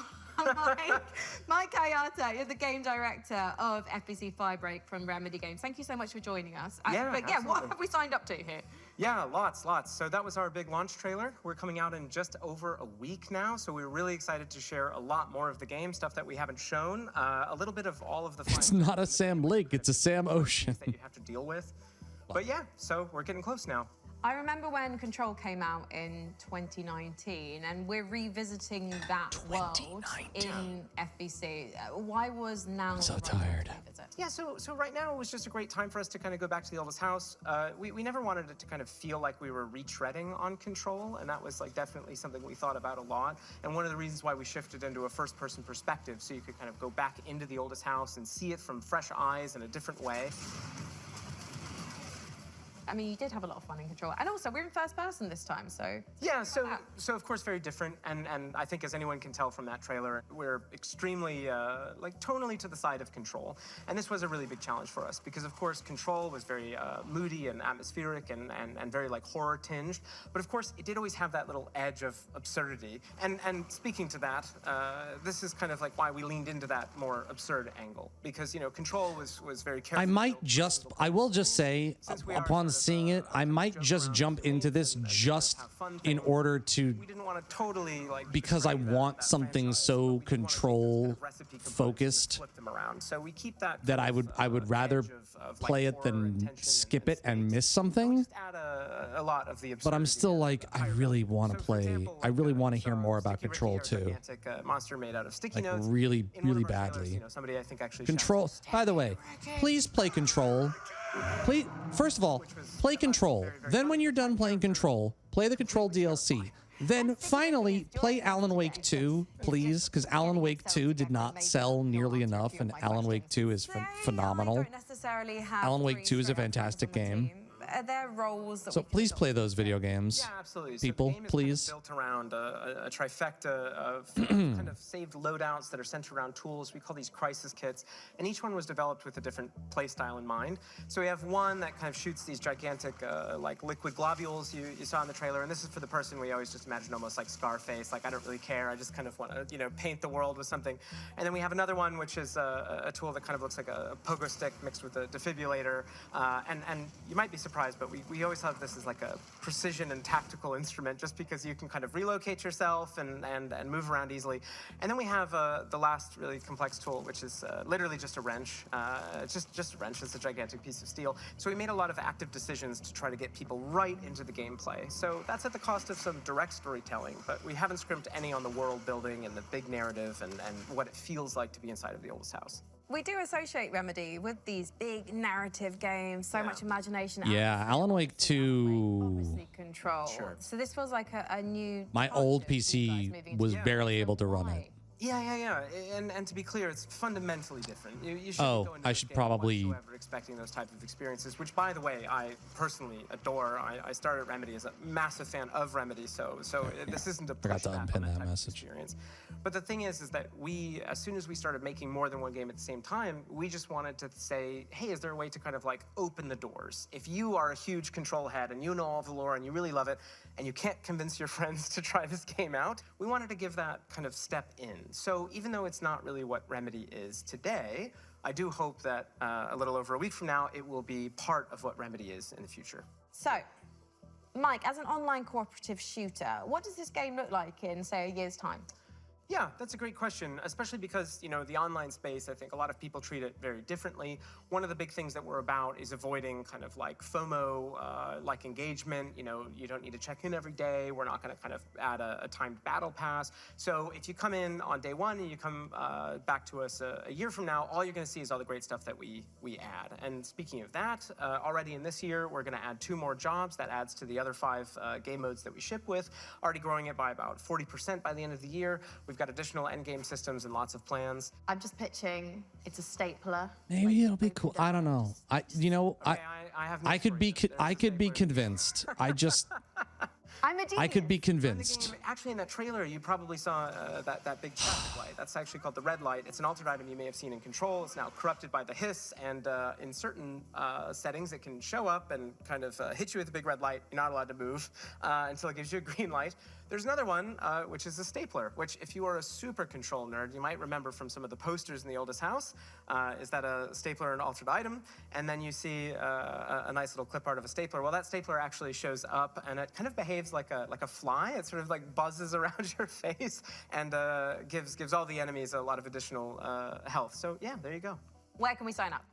Yeah, lots of ways to play this game. Of course, we're on all the major consoles, on Epic Games. It's called the Red Light? Oh, really? Wishlist the game today. It comes out June 17th. Grab your friends, and we hope to Today. Go clean the oldest house. Yes. Sign up today. Thank you so much, Mike. And Today we have experienced a lot, man. Lovely bunch over I am. there for, you know, as long as they last. Hey, didn't we cook up a few trinkets for FBC personnel at some point? The last time I watched this many trailers in a row was when I went to an AMC theater to watch Wicked. Typewriters and turn your bones backwards. Yeah. I'm just really excited for Black Ops 7, let me tell you. Wear a toga. Boy, howdy. Forget about everything else, man. How about Black Ops 7? That really fucking happened. Holy shit, man. That really fucking happened. Wow, an Ubisoft game? If you want to be immortalized, Ubisoft is here? here's a little lesson in great I'm glad somebody finally informed Ubisoft that it's Summer Games Fest week. location.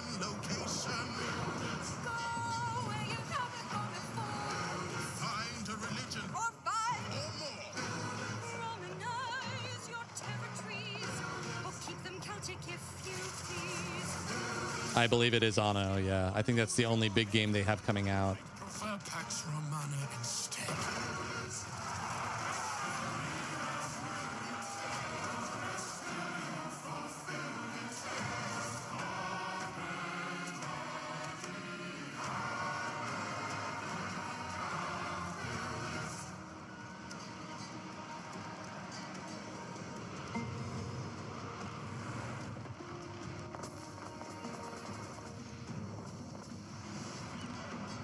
I have never played any of the Anno games. I'm not a big city builder guy. But from what I've heard, the last Anno game was good.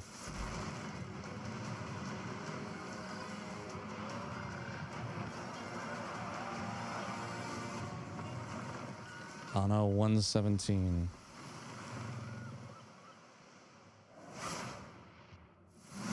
Going up after all. Yeah, no, I'm Nate, and I was gonna. I thought I told you there's nothing up there. Oh, baby steps. Oh my god, this weird ass game. That's it. When you get to the top of the tower, what's there? There's like a top of a tower.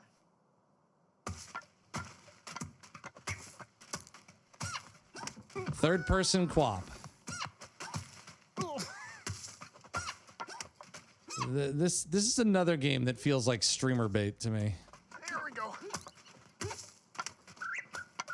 Like this is the guy. This is giving similar vibes to like Jump King and shit.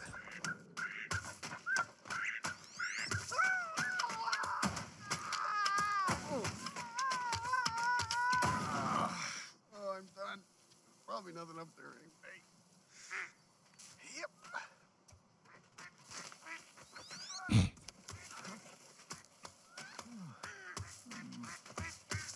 The Phodian game is the Phodian?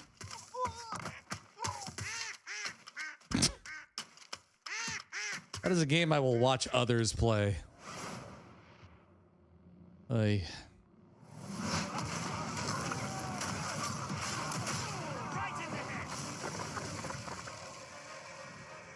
Oh. Oh, Phodian? Like Falalaladian? So this is like three oh, I see. Bennett, like Bennett Foddy, yeah. Well, isn't Bennett Foddy the person who made Quap? Wasn't that his game?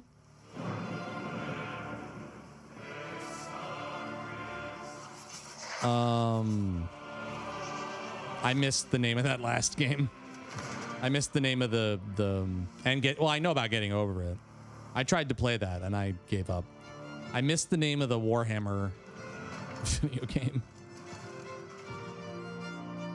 I don't know if anybody caught it.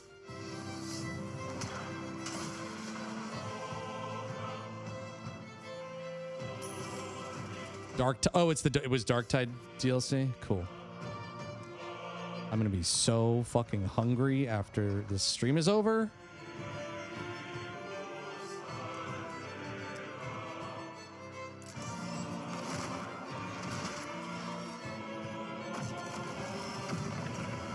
All right, Hellness. I don't. No worries, dude. I did not expect this to be a 2-hour. I did not expect this to be a 4-hour stream. I'm sure you're eager to see more of the rig. Thanks for hanging out, dude. To show it. So let's check back in with the build and see where things are at. Oh, hi, Mika. We have had a slight hiccup. Looks like Jacob forgot the #1 rule of a new PC build. An offering before you start, or computer spirits drink your heart. He forgot the sacrifice. You have to do the sacrifice. You've got to do the sacrifice. Can we scold me later? All right, I should cut him loose while he's still got blood. Sit still, Jacob. I don't want to hit any important bones. I am loving how normal things are today. And a quick Hungry for another video game direct? Every single game from today's show in one place at the PC Gamer Steam page over at PCGamer.com/wishlist. My own wishlist is currently buckling under the strain of so many amazing games. And you know what? Speaking of amazing games, here's our next world premiere. A brand new game published by Punkle, the creator of Vampire Survivors. Like I said, I feel like Johnny Mnemonic after downloading too much data. It's like, no, fuck, oh my god. Keyboard smasher.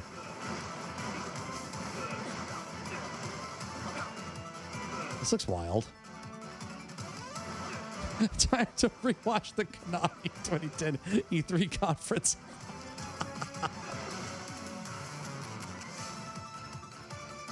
1 million troops. Oh, God help us all.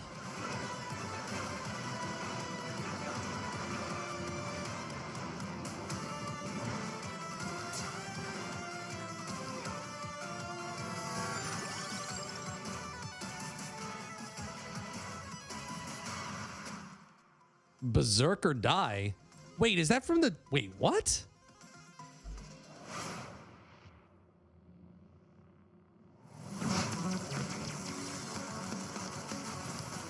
Was that from the Vampire Survivor developer?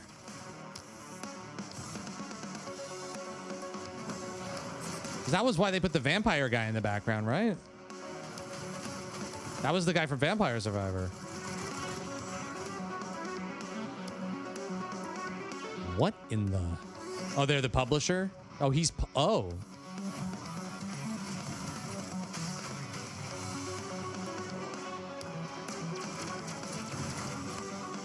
So is this like a Risk of Rain 2 like?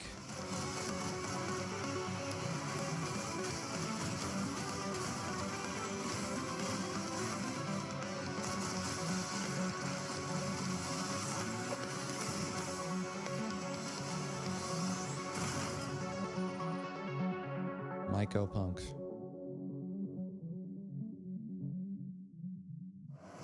How the fuck did you know that, Just? Welcome, everyone. Happy to be here. Greetings, local life forms. Delighted to meet you. Open your mind. Ah, this thing. We simply can't pass it up. Off we go, buckaroo! blippo.plus for when you want something a little different. Coming your way. Now. Hold on. What's on your mind? Aliens, the anomaly. The band.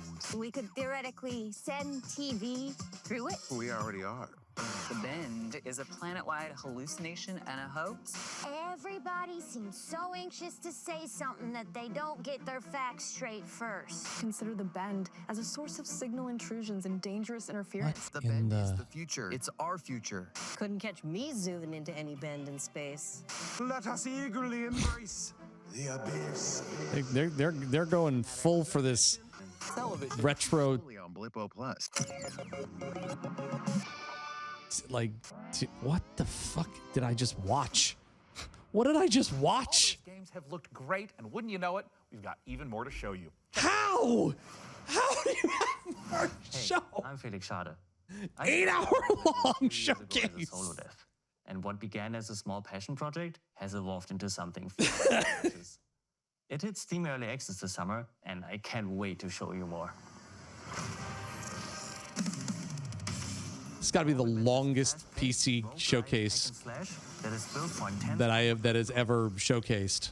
You play as an advanced AI trapped inside a deadly simulation. Your mission? Apparently not, just. And brutal iterations. As soon as this fucker's over, I'm out of here. To your creator. I love you all, but not that much. You'll control up to 3 characters. It's a bit like switching weapons in a shooter. First one was 3 hours? You're switching full-on playstyles.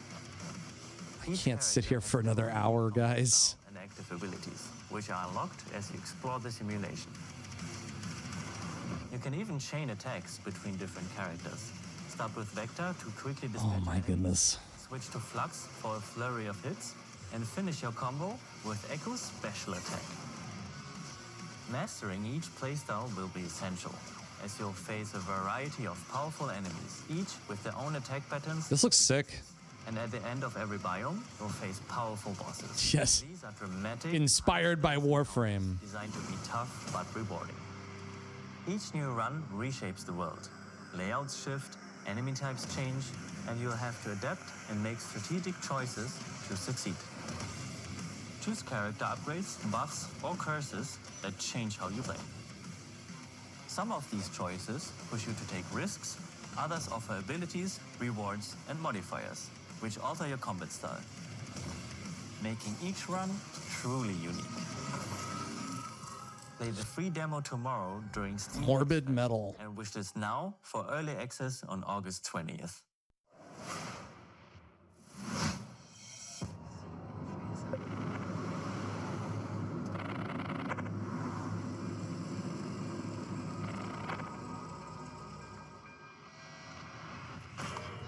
I honestly don't give a shit about this. Okay, somebody's making a story-based VVV. I gotta switch out of this shirt. I'm sweating like a motherfucker. Hang on, I'll be right back.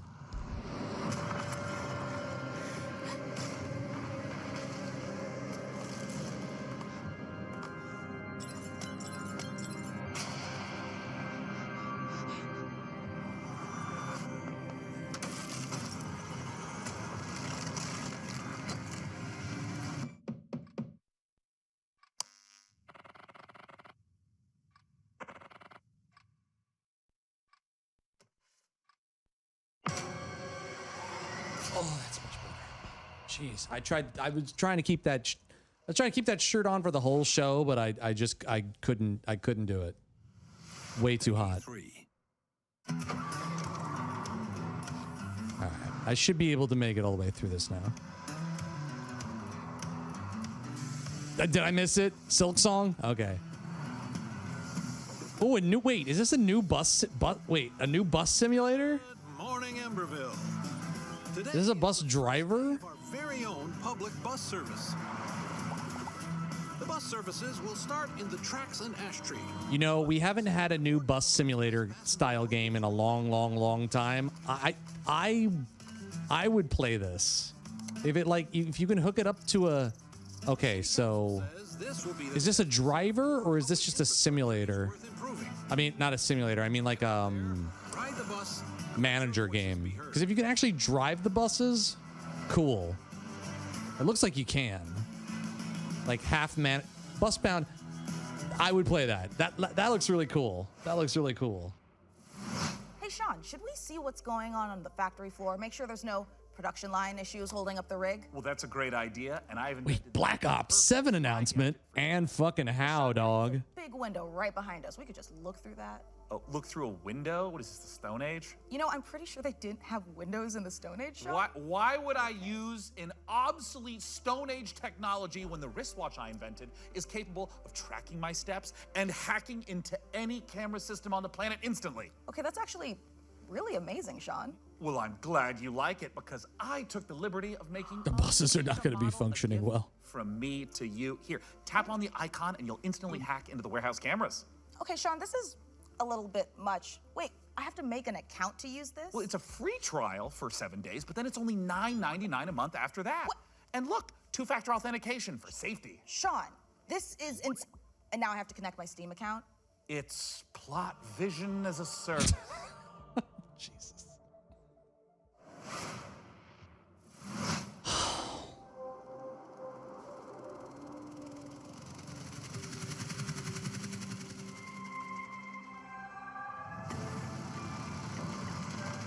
Thank you, Sony.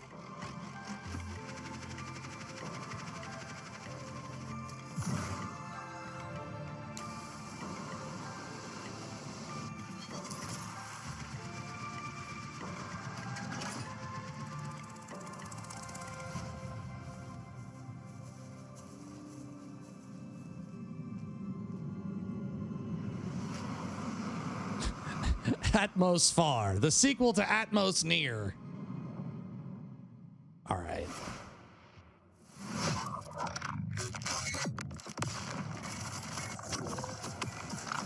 What in the... Subject decimated. Oh, we've seen this before, haven't we?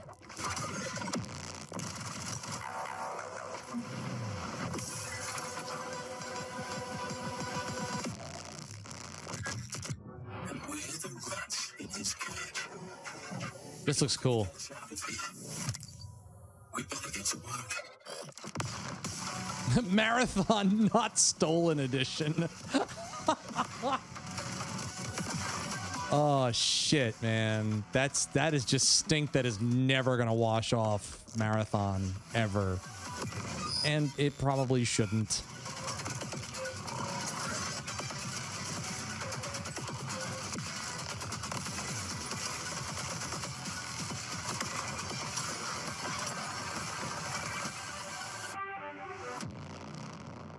Voidbreaker, yeah.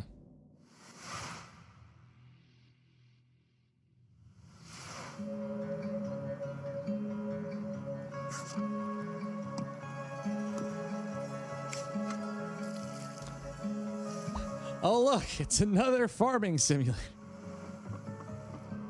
Voidbreaker does look good. I'm why is everybody so fucking handsome? Uh-oh.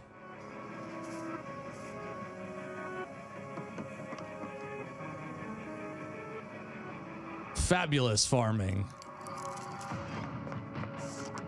Where everybody is gorgeous.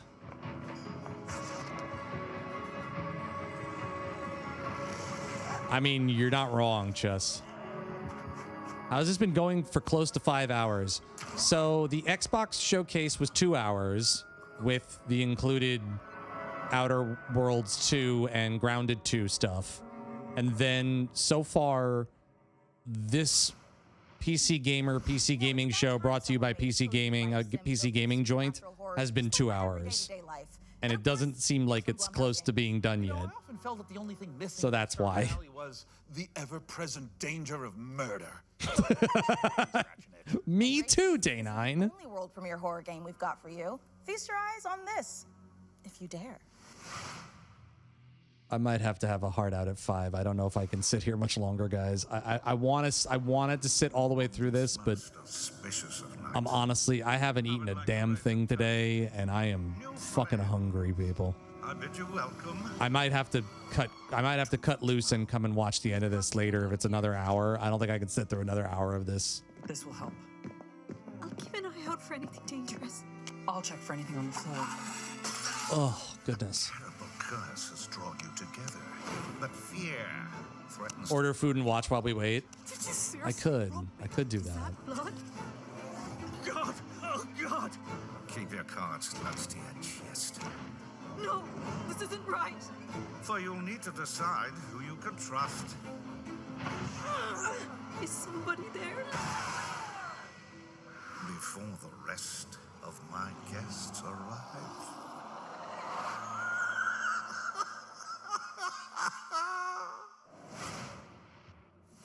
Born of the Abyss, Vampire the Masquerade, Bloodlines unofficial patch, Doom 3 Phobos, and more mods join GOG. Pre-installed and ready to play, smooth as never before. Just add the mod to your library, click download, and install it. It's that simple. GOG has teamed up with Oh, GOG has got mods built in now? That's an interesting one. Restoring cut content, fixing long-standing bugs, to introducing entirely new quests, characters, and experiences. Breathe new classic titles.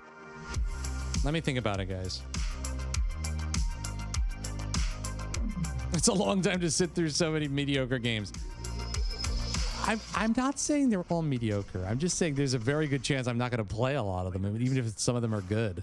I know I'm already going to miss a lot of these. Food. Velocity noodles.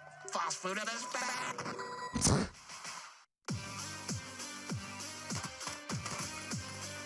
Sky Oblivion is going to... Did they say that and I missed that?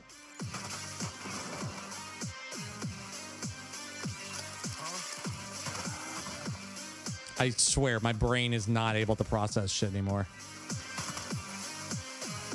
Oh, I see we've firmly entered the Hotline Miami genre. Yes, Hotline 2077. This looks sick. I would play this. Velocity Noodles. Deadwire. That looks cool.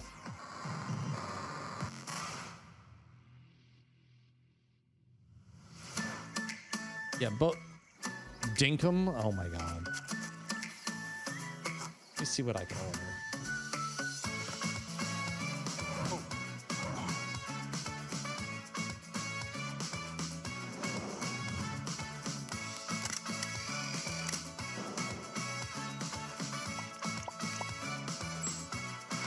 Hey, it's another mine farming life cozy thing. The 17 billionth one we've seen today. Harvest Craft Moon Valley.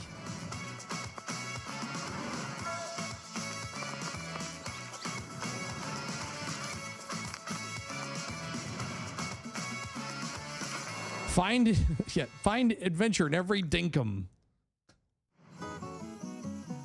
Oh my god. Okay. Well, Sean, by using my advanced spy technology of looking out the window, I think the rig is just about ready to boot up. Hey, Frankie, how we doing in there?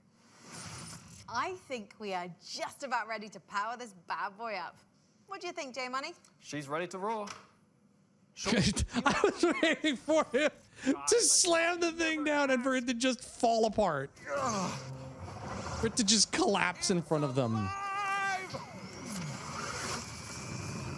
Wait, if the PC is built, does that mean the show's over?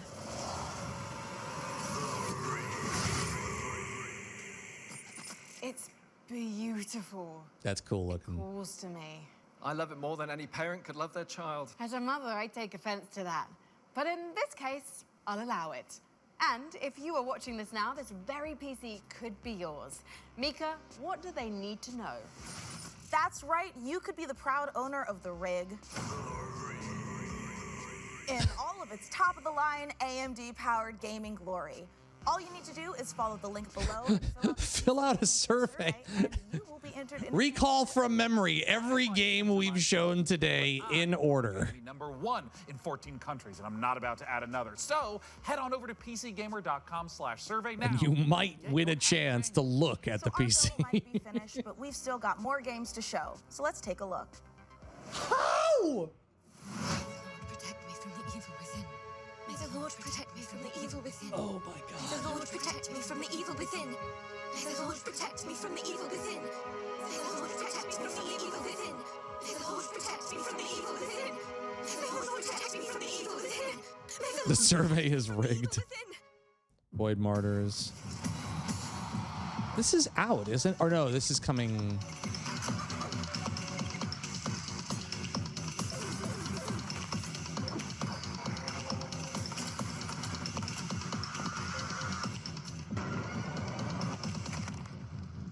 Gamba.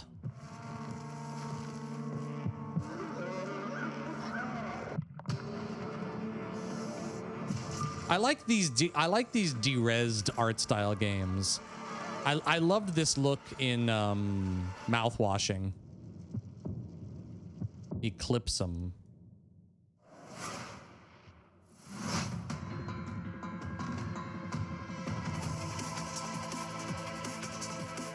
This is not the music I would expect to play alongside this.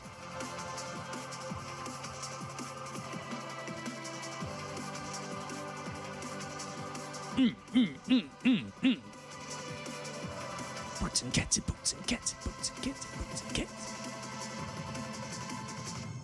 Abysses. The titles just don't make any sense anymore. It's just like it's Play Fusion, a studio just throw darts at a board and see what sticks. Descendant is an FPS capture the flag reimagining where strategy collides with chaos. My brain is living in chaos right now. My brain feels like it's in the chaos zone. There's literally if you opened up my brain, if you opened up my head right now and looked inside, it would literally just be saturated paint colors, a light show, loud noises. Yeah. We're coming to you from Santa Cruz, California. Hometown. #1. Wait, what? Is not a wig. Yeah. #2, we got a game coming out soon. Yeah. Here's the trailer. That's Edmund McMillan? What seems to be going on with the little guy? Yeah, I think my And wait, what the hell? What happened to him? His mouth and one of his ears are missing. His soul is... And Tyler Glyle is in the background? Oh my God. He's taken a shotgun to the face a couple times. What? He's got rabies, I'm pretty sure, and he's made a deal with the devil. He was stabbed repeatedly in the neck, chest, face, and hair. He's incredibly dehydrated. He has depression. Who doesn't nowadays, right? He appears to have a conjoined twin. I don't really... He has a gambling addiction. I'm glad I stayed live to see this. He was mauled by a lot. This makes it all worth it. For the inside of the mind of Edmund McMillan. Eugenics coming to Steam February 10th, 2020. It was worth staying live for that. Magnificent games and a magnificent gaming PC that you could win. Once again, head over to PCGamer.com/survey for a chance to claim the rig. Mika, have you noticed that since powering her up, we've been hearing that annoying, super ominous voice? Yeah, kind of like we tore the very fabric of our plane of existence and brought through this terrifying 12 to 13 years, yeah. processing power of the rig. Oh, thank God it's not just me. No, it's not. And you know what? I know we shouldn't mess with whatever this is, but the rig. Yeah, I feel it in my teeth. God, same. But okay, listen. The show's almost done, so let's finish. Oh, thank fucking God. Thank God. I'm so hungry. Same way we began with a I need to get something to eat so badly. I'm so glad the show is almost over.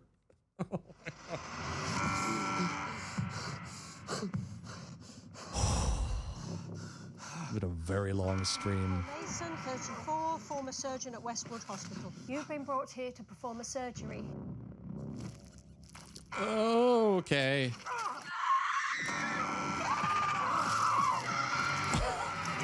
Did we suddenly stumble across the Devolver? Former surgeon at Westwood Hospital. Devolver Street. I think we've done this already. Oh, there's a way out of here. Live, cut, repeat. Suture.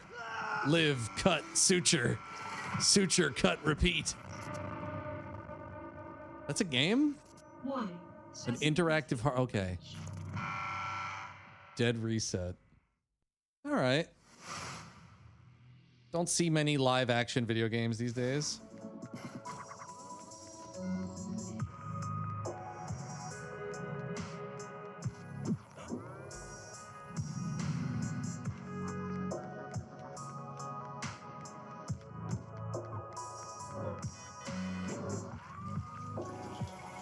Discover hidden areas. That's a feature.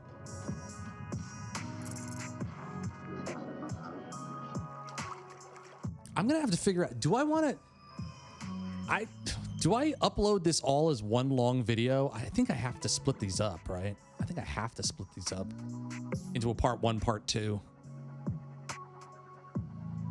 I didn't really do an outro for the first video or for the first showcase. I didn't have enough time because these were right after each other. Dude, have you heard the music that's been in these trailers? There's no way ads are going to be allowed on any of this. Not a fucking chance. No way in fucking hell.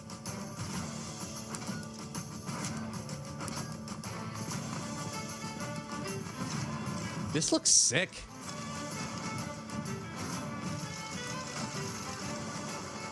Oh god, this looks hilarious.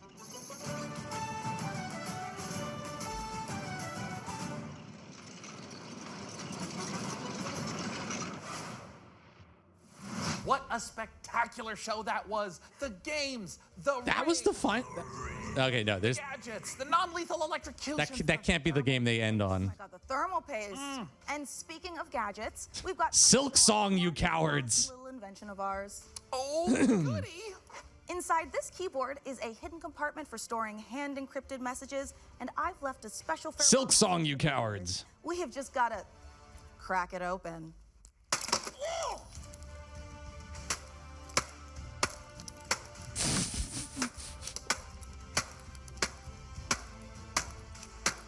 Don't hit your hand. Don't hit your hand.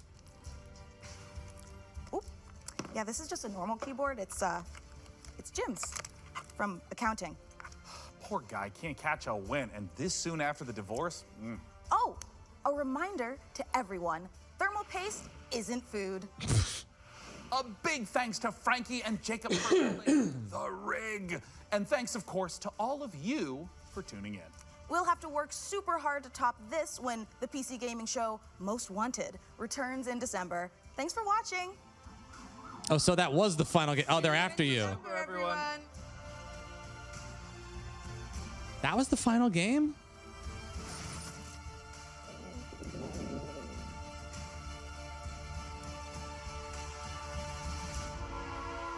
We're going. All right, it's time. Tell me when. Hello, everyone, to the PC Gaming Show Free Show. Okay. All right, so I guess that is actually it. All right, so... I'm exhausted from that. Wow, okay. All right. Not want to miss. I'm... Okay. Boy, wow. Just what I like to hear. Hi, Mum. I'm currently on set at the moment, building a PC. It's Okay.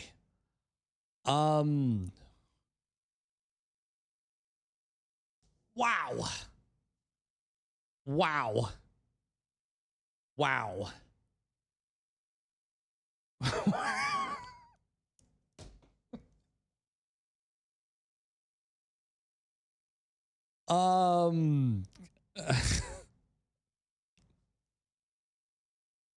I'm gonna be honest with y'all. I am a broken shell of a man right now. I truly, like, I cannot process anything right now. I'm just gonna scroll back up through this list right now. This is how many game trailers I've watched in the last 5 days.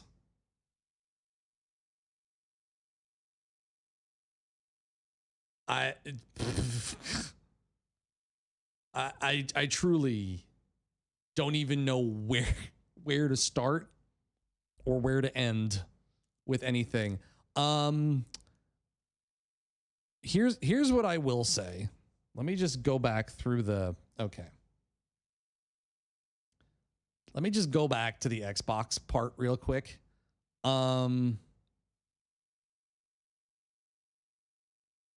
I don't know how. So there's a couple of things I want to say right off the bat. One, I think, thank you guys for that. All right, let's just close that.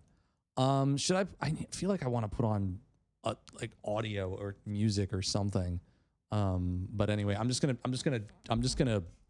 Hey, remember that 3 seconds of oh my God, what the fuck was this? I am so mad about so many things that were done dirty during this last 4 hours that I don't even know where to start.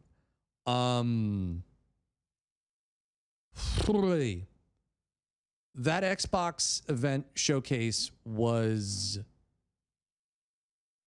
something else, let me tell you. Like the Outer Worlds 2 looks fantastic. It looks great. I cannot wait to play it. It feels like Obsidian was the only thing at that event that had like real memorable like Grounded 2 looks great. I'm not gonna say that it doesn't. God, that Asus handheld, calling that an Xbox handheld is the most hilarious thing I've heard from this entire week. Like, it clearly says Rogue on the front of it. And that they would call that an Xbox handheld. Like, are they are you fucking with us? Like, the news has been for months now that they were working on a handheld and that stopped. That they weren't going to focus on making a dedicated handheld anymore because they've been focusing so much on software sales and Game Pass subscriptions and all of that shit. And then to come out and go like, here's our handheld. Here's our answer to what everybody else is doing. Oh, wait, it's an Asus Rogue Ally with an Xbox logo on it.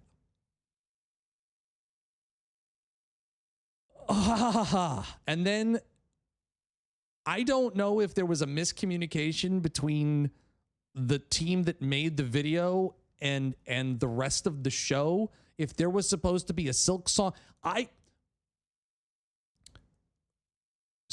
so apparently Silk Song is coming out this year, but I'm wondering now if Silk Song was actually truly pulled from the Summer Game Fest show. Like, if it was if they were supposed to show Silk Song at Summer Games Fest and it was pulled. Because Silk Song got no reveal trailer this entire fucking weekend. How?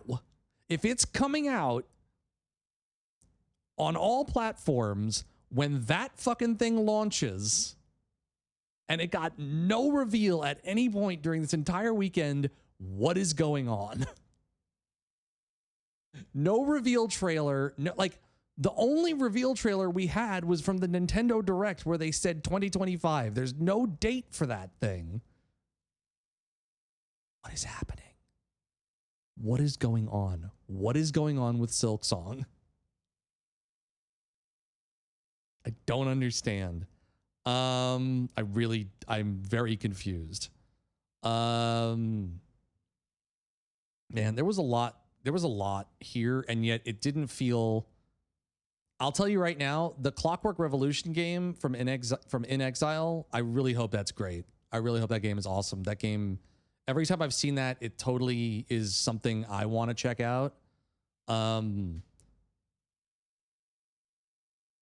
it's all going to come down to how those systems for that game work together and if the story around that game is really good and the gameplay systems work well. Because the style of it looks, I mean, look, it's got In Exile all over it. When you think about what Wasteland 3 was and how good Wasteland 3 was, Wasteland 3 is a great game, by the way. You should definitely play that. Oh man, I just want that to be good. I wish I cared about Ninja Gaiden 4. I really do. I don't. Again, I'm gonna have to go through all of this and break these down individually and rewatch these trailers because my brain cannot. Like, I'm looking at Aphelion right now and I don't remember what that is. There are no Ghosts of the Ground. I don't remember what that is. Chronos: The New Dawn. I don't remember what that is. I know what Planet of Luna or Lana 2 is. That means I got to play the first one. I love that they had a segment for fishing DLC for 76. Good for the Tony Hawk games. At Fate's End was one that I starred and I cannot remember what that is. Persona 4 Revival. That was just mean. That was just mean-spirited that trailer was 4 seconds long. How dare you? Yeah, I need to play that. I heard that was, I actually think I saw you play some of that. I had forgotten that it had come out. I was like, oh, they're making, that game's coming out finally. No, they're making a second one. The Final Fantasy Intergrade and Final Fantasy 16 stuff felt very weird because those games have both been out for a while now, but I get it. Invincible VS fighting game. I'm not a big fighting game guy, but that looked cool. And then let's just do this one more time. Phil Spencer came on screen and mentioned 4 games that people want to see. Showed nothing for any of them. I don't remember what exactly the 4 were. But it was like Fable 3, something. Like the games that everybody is excited to hear more about from Microsoft and Xbox.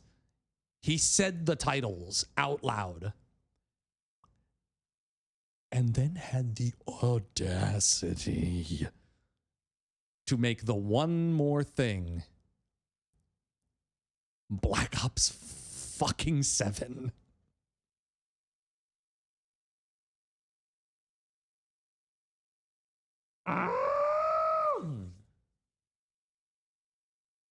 No Peter Mayonnaise this year. That was infuriating, man. For me, like, I'm sure there are people who are thrilled about Black Ops, but I will just say this, like, to do like a story trailer reveal thing for a series, for a franchise that legitimately the vast majority of players do not play for story, that just feels like the most brain broken goddamn thing I've seen Xbox do in a long time. That is just so disconnected from anything that makes sense. And again, there are people who fucking love Call of Duty. I know that. You know that. They own the Call of Duty now. It is theirs. It is Microsoft's. They are going to push it. But that was what they ended the day with. Even knowing that they have the Outer Worlds 2 showcase. I always have to be very careful that I say Outer Worlds 2, not Outer Wilds 2. But they have the Outer Worlds 2 showcase and the Grounded 2 showcase after that. My God, was that fucking tone deaf to the vast majority of people who are looking to Microsoft and to Xbox and being like, okay, we've seen all this other shit. Bring it, Xbox. Oh, it's Call of Duty. That's what you're going with. That's your big. That's what you're okay. No Fable 3? Really? No news about Fable 3. No Silksong trailer. None of the other.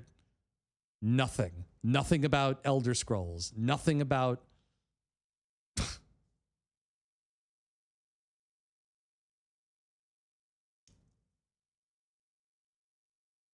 I will say, actually, the Indiana Jones DLC was cool. But guys, what the fuck are we doing? I am so at a loss. I am so stunned. I am so flabbergasted. I am so flummoxed. I am so confuzzled. And again, I'm not. Again, like, that's the problem. Is that like ultimately, I get it. They looked at what they had. They looked at what they had that was ready to show. They realized they didn't have anything else to show outside of the Outer Worlds 2, which is probably, like, for most people, not the draw that they would want it to be. Like, we are all people who are interested in that game, but ultimately it is not, you know, it's not Fallout. It's not the Elder Scrolls. It's not, you know, it's the outer, it's not even the Outer Wilds. It's the Outer Worlds. And so they went, well, people love that Call of Duty. Oh, fuck. I just...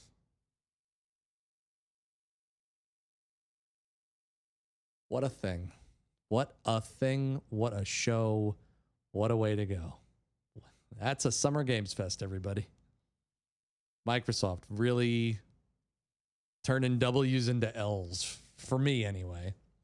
That was probably my least favorite show of the ones that I watched. Like, you know, Outer Worlds 2, A+. Like, that shit was phenomenal. The rest of the show, like, if the Sony State of Play was an A- and the Summer Games Fest was like a B+, I would put, like, the Xbox Showcase at like a C+ for me overall. If I'm being honest. To that Half-Life announcement though, yeah, right. It just little flat for me. And the Call of Duty thing really left a bad taste in my mouth. And I get it. Other people will love that reveal and be happy with that, and that's great. I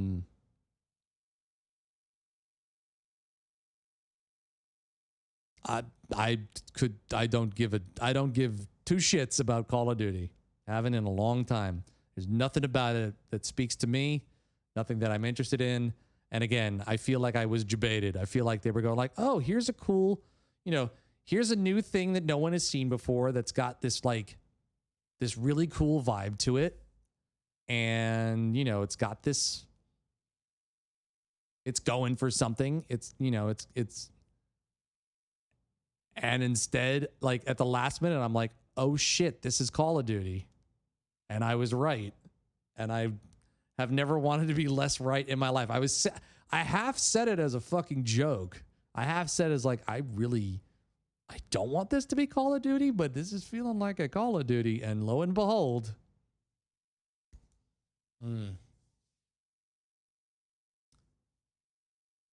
Oh boy, my brain. You're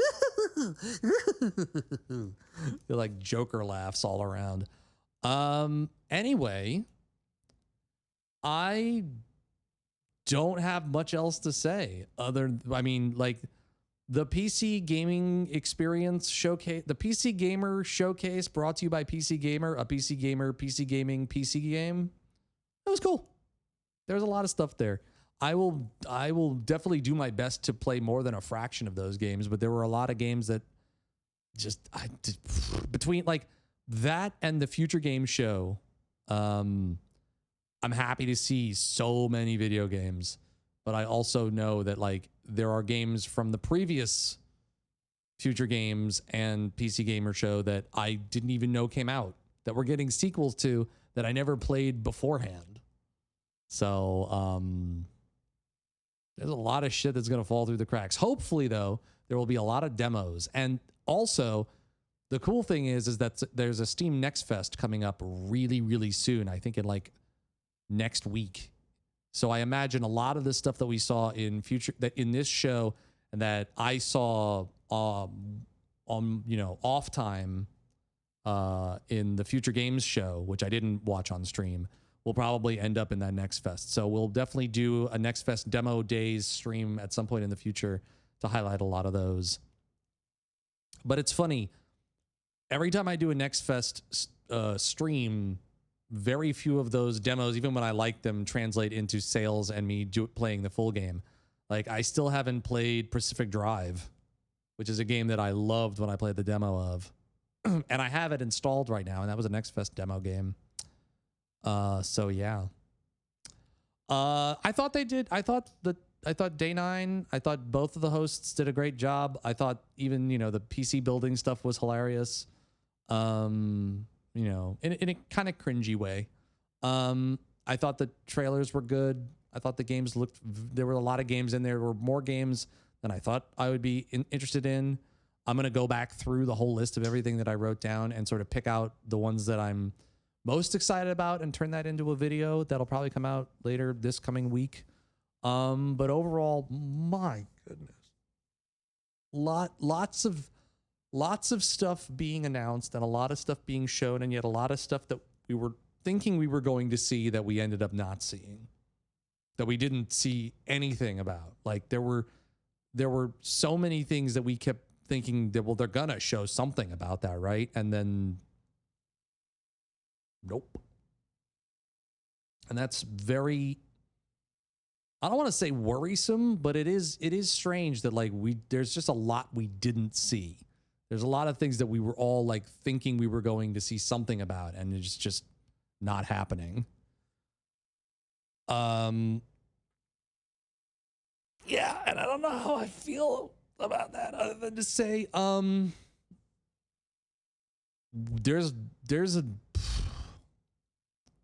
there's a lot of stuff to be excited about, but there's also a lot of stuff that I feel like with GTA 6 slipping to next year, with no news about Fable 3, with no news about The Elder Scrolls, with no news about, you know, very little info on Silksong at all.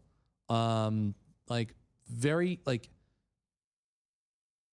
I don't know. And we've had a lot of stuff come out this year already, but like, I don't know. It feels like the only thing that Microsoft has is Outer Worlds and Call of Duty 2, or Call of Duty Outer Worlds 2 and Call of Duty 7. And there's definitely more in all of these shows sprinkled in all the way back through to the State of Play that we watched on Wednesday. And again, part of that is just that like my brain feels like it's gonna just, you know, implode, and that I can't fucking, I can't process all the, I mean, I literally have watched something between like 180 and 200 trailers in the last 5 days. My brain is melting from the inside out. And so like, on the one hand, I feel like, yeah, games are fucking awesome right now. That's one. But two, like, the games industry and the release schedule and when things are coming out and what's coming out, and being able to tell games apart and being able to like pull out titles of games and go like, oh, this, that, the other. If you gave me $1 for every time I went, oh, this game, because the name just escaped my memory, but I remembered looking at it once in another event. I mean, you know, I'd have enough to buy several meals, I think. Because there's moments where I'm just like, oh yeah, this game, but I don't remember what this is at all. So I think the games that I walked away feeling the most excited about after all of this is said and done are the games that were able to establish themselves separate of all the other things that looked like, you know, again, variations on 4 or 5 different themes. And, you know, such is the case with everything, you know, there are no new original ideas. There are just games that are games or any other medium that have been, you know, flipped and turned and twisted on their head enough times that they don't resemble something you've played before. One mechanic or one story beat or one thing that is, you know, changed it to make it feel tremendously original, or an art style or what have you. But I have never gotten to an end of a Summer Games Fest and felt more confused in terms of like, what did I just watch and which games from this stand out? And why don't more games from this whole weekend stand out more? And I can't give you a good answer for that other than because I feel like I'm seeing a lot of games that feel like other games that I've already either seen or played before in some form or another. And the games that are really establishing themselves differently are doing more than just one thing differently. Like, I mean, even the best game of this year, Claire Obscure Expedition 33. If you really wanted to be reductive, it's like that is not an original concept. Or it is an original concept, but it is very much inspired by many games you've already played. It just is telling a very original story with a very original art style from a very original framework that is doing it in ways that are incredibly memorable from the jump.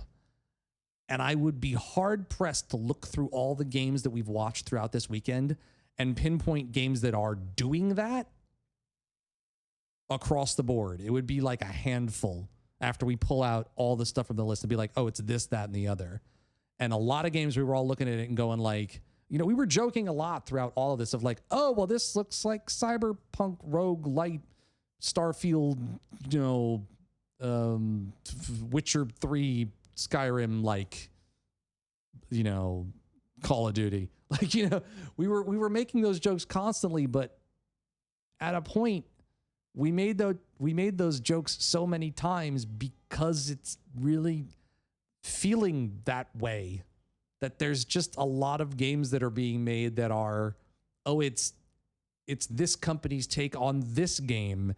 It's this company, we've literally gotten to the point where we have like Death Stranding likes because every game that tries something even remotely new eventually becomes a genre at this point. And I don't know what that says for this industry other than like,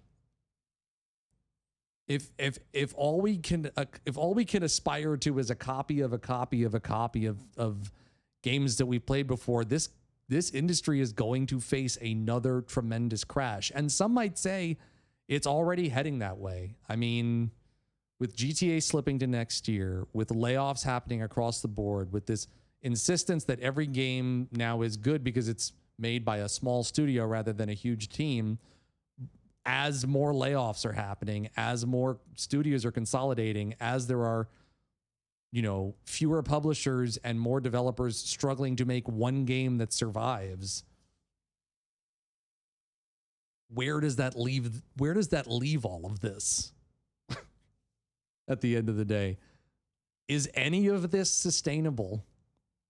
Especially when it feels like every game, like even, I think they even said it in the Outer Worlds 2 video. It's like people were burning through our content so fucking fast. And it's like, yes, because no game lasts longer than a fortnight now. Except Fortnite. So I don't know. I'm not trying to end this video on a bummer down note or whatever. Like, there was a ton of cool shit that we saw throughout all these videos. I just feel like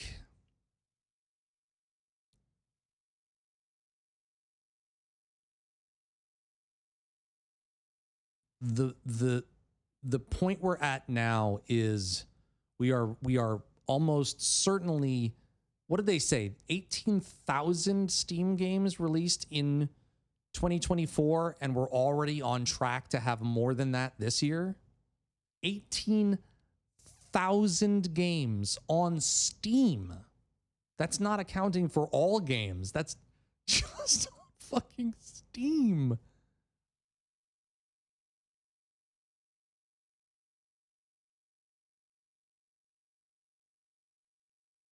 As cool as so many of the games that we watched this weekend have been, and I would be remiss if I didn't make it clear. I think there are a lot of games that we saw that looked really fucking cool.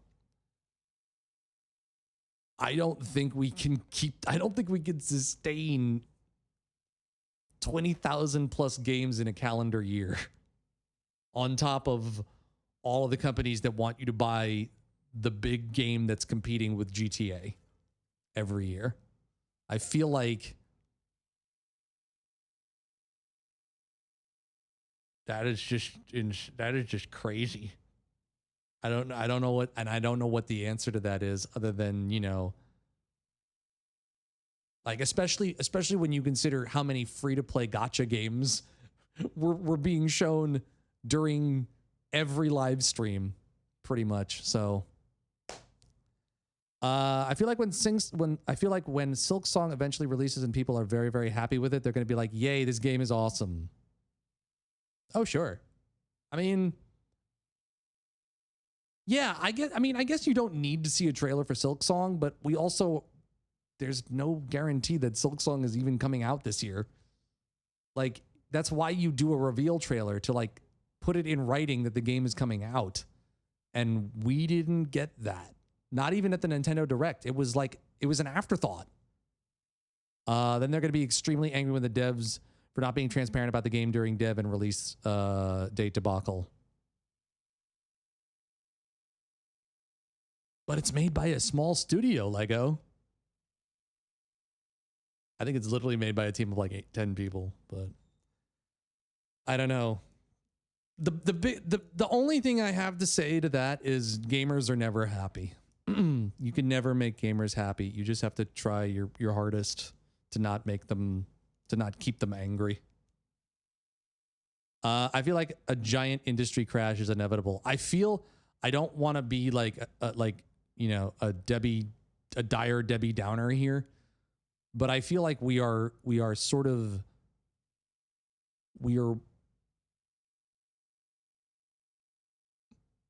I'm not going to say we are witnessing the crash in real time necessarily, but I feel like we are. There is a shift in this industry, and it is happening in real time as this Summer Games Fest is going on. And I don't know what the result of that shift is going to look like, other than to say we are rapidly approaching a future where there is it's not that we had 3 hardware studios, it's that we have 3 software publishers, like 3 main gaming houses, and everything else will fall under that umbrella in some way, shape, or form, or there'll be Steam indie games. And I know people have been saying this, and I agree with it wholeheartedly. Like, we desperately need the return of the AA video game, which we have seen some of. But we kind of need those games that are high ambition and low overhead, and sort of are good, not great, but great, not bad. You know, it's like, I don't know how else to put it other than like this. There is no way we can just have the biggest games in the world and indie games and nothing in between. And I feel like, you know, Claire Obscure is some middle ground, but we're not talking about middle ground AA studios anymore. We're either talking about it's a 2,000 person studio, or it's made by, you know, 1 person and 3 mice and a marsupial, and it's like in a trench coat. And I don't know. I feel like we desperately need the return of the mid-tier video game to sort of sew this line back up between the meteoric and the miniature, or the like, I don't know. It's just games that weigh 10 gigs, not 201. 1,000%. Like, yeah, definitely. Yeah, a nice 20 to 30 gig video game once in a while. I remember when I accidentally bought the last COD Blops. I don't know if I told you guys this story. I'm going to tell this story, then I'm going to get the hell out of here. But I was reconnecting my controller between the PC and the PS5, and I didn't realize that it was controlling the PS5, and so I was pressing through the buttons and trying to get it to connect to the PC, and it wasn't working, and I eventually turned on my TV and saw that I had accidentally purchased the Call of Duty, and I was like, oh, I just spent $200 on a game I don't want. Thankfully, I was able to get it refunded, because that's not a game I would have ever played, and I was like burning a hole in my wallet. But I remember it started downloading, and the installation file was so fucking gigantic, I don't even think I had enough room on my PS5 to download it. I think it was like 160 gigs, and I was like, for fucking Call of Duty? What? I don't know, man. I don't know. But anyway, yeah, TLDR, Xbox Showcase was maybe my least favorite of the three. I don't really feel like I can compare the gaming showcase to the others, because they were showing a lot of stuff that we didn't see at the other three shows. I definitely think, look, I'll be perfectly frank. You guys can call me a Sony fanboy all you want. I thought Sony killed it with their State of Play. Thought that was just a great show all the way around. Summer Games Fest was solid. Like I said, I think Sony State of Play, A-. Summer Games Fest, B+. Xbox Showcase, I would say like C+. With honorary mention to like the Outer Worlds 2 stuff being a very solid B+. And, I would say the PC Gamer Showcase was maybe a B. There was a lot of stuff in there that I'll probably never play, and a lot of stuff that I think is like, I'm really glad that it got seen, but it's going to really struggle to get noticed. But I'm hoping that maybe demos for that kind of stuff in a Steam Next Fest will help lift all sales, both in both spellings, SAILS and SALES.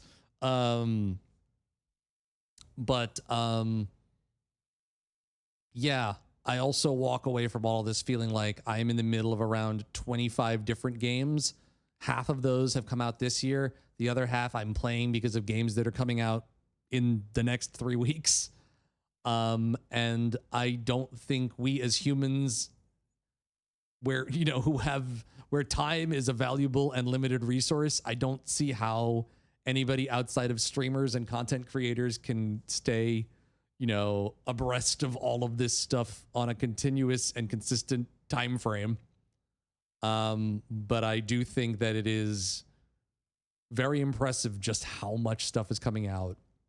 And because I have to say it again, fuck you, Xbox, for that fucking Call of Duty bait and switch, man. That was just mean. That was just mean-spirited, cruel, and unnecessary. It was the antithesis of how good I felt after the RE9 Requiem reveal. Like that made me feel so good. And the Call of Duty thing just made me feel like I just want to flip this desk over and ride off into the sunset and go get a cheeseburger. And in fact, I think I'm going to go get a cheeseburger anyway, because I am fucking hungry, everybody. All right. With that in mind, that is going to do it for today's stream, both the Xbox stream and the PC Game Showcase. I am your delirious host and master of ceremonies. What's left of him anyway? Just a little puddle in Odo's bucket on Deep Space Nine, saying thank you everybody for watching today. This whole stream, I will probably split it into 2 parts: the Xbox Showcase, the PC Showcase, and these will both go up on YouTube hopefully tomorrow. which is Monday the 9th, if you're watching this after the fact. I will be doing a full wrap-up thoughts video on like the good, the bad, and the ugly of this entire weekend, of the stuff that I watched both live on stream and the stuff that I watched off stream. And I will be definitely doing my damnedest to figure out how to fit and incorporate all of the stuff that we've watched over the last couple of days into my future streaming schedules. So if you want to watch the upcoming streams that I'll be doing here on Twitch and the VODs after the fact that are coming to YouTube, definitely watch me over on twitch.tv/DarksideRob Wednesdays, Fridays, and Sundays at 8 p.m. Eastern time, and other times for voice acting and audio production work, as well as just news on the video game, media tech, and businesses, industries, and stuff like that that revolve around all of this video game and otherwise stuff that I am fully enveloped in all the little long day, and our podcast that we'll be announcing soon and bringing back into the Randomcast Studios fold. That's going to do it for me here on YouTube, and that's going to do it for me here for Summer Games Fest 2025. Holy shit, it has been incredibly exhausting. It has been incredibly entertaining and been incredibly fun. I hope you all watching on Twitch have enjoyed the streams. I hope you all watching after the fact on YouTube have enjoyed it as well. Please subscribe, please like, please share, please tell other people about it. And when you're done watching all these VODs on YouTube, come back over to Twitch and watch the live streams. We would love to have you there on a future stream.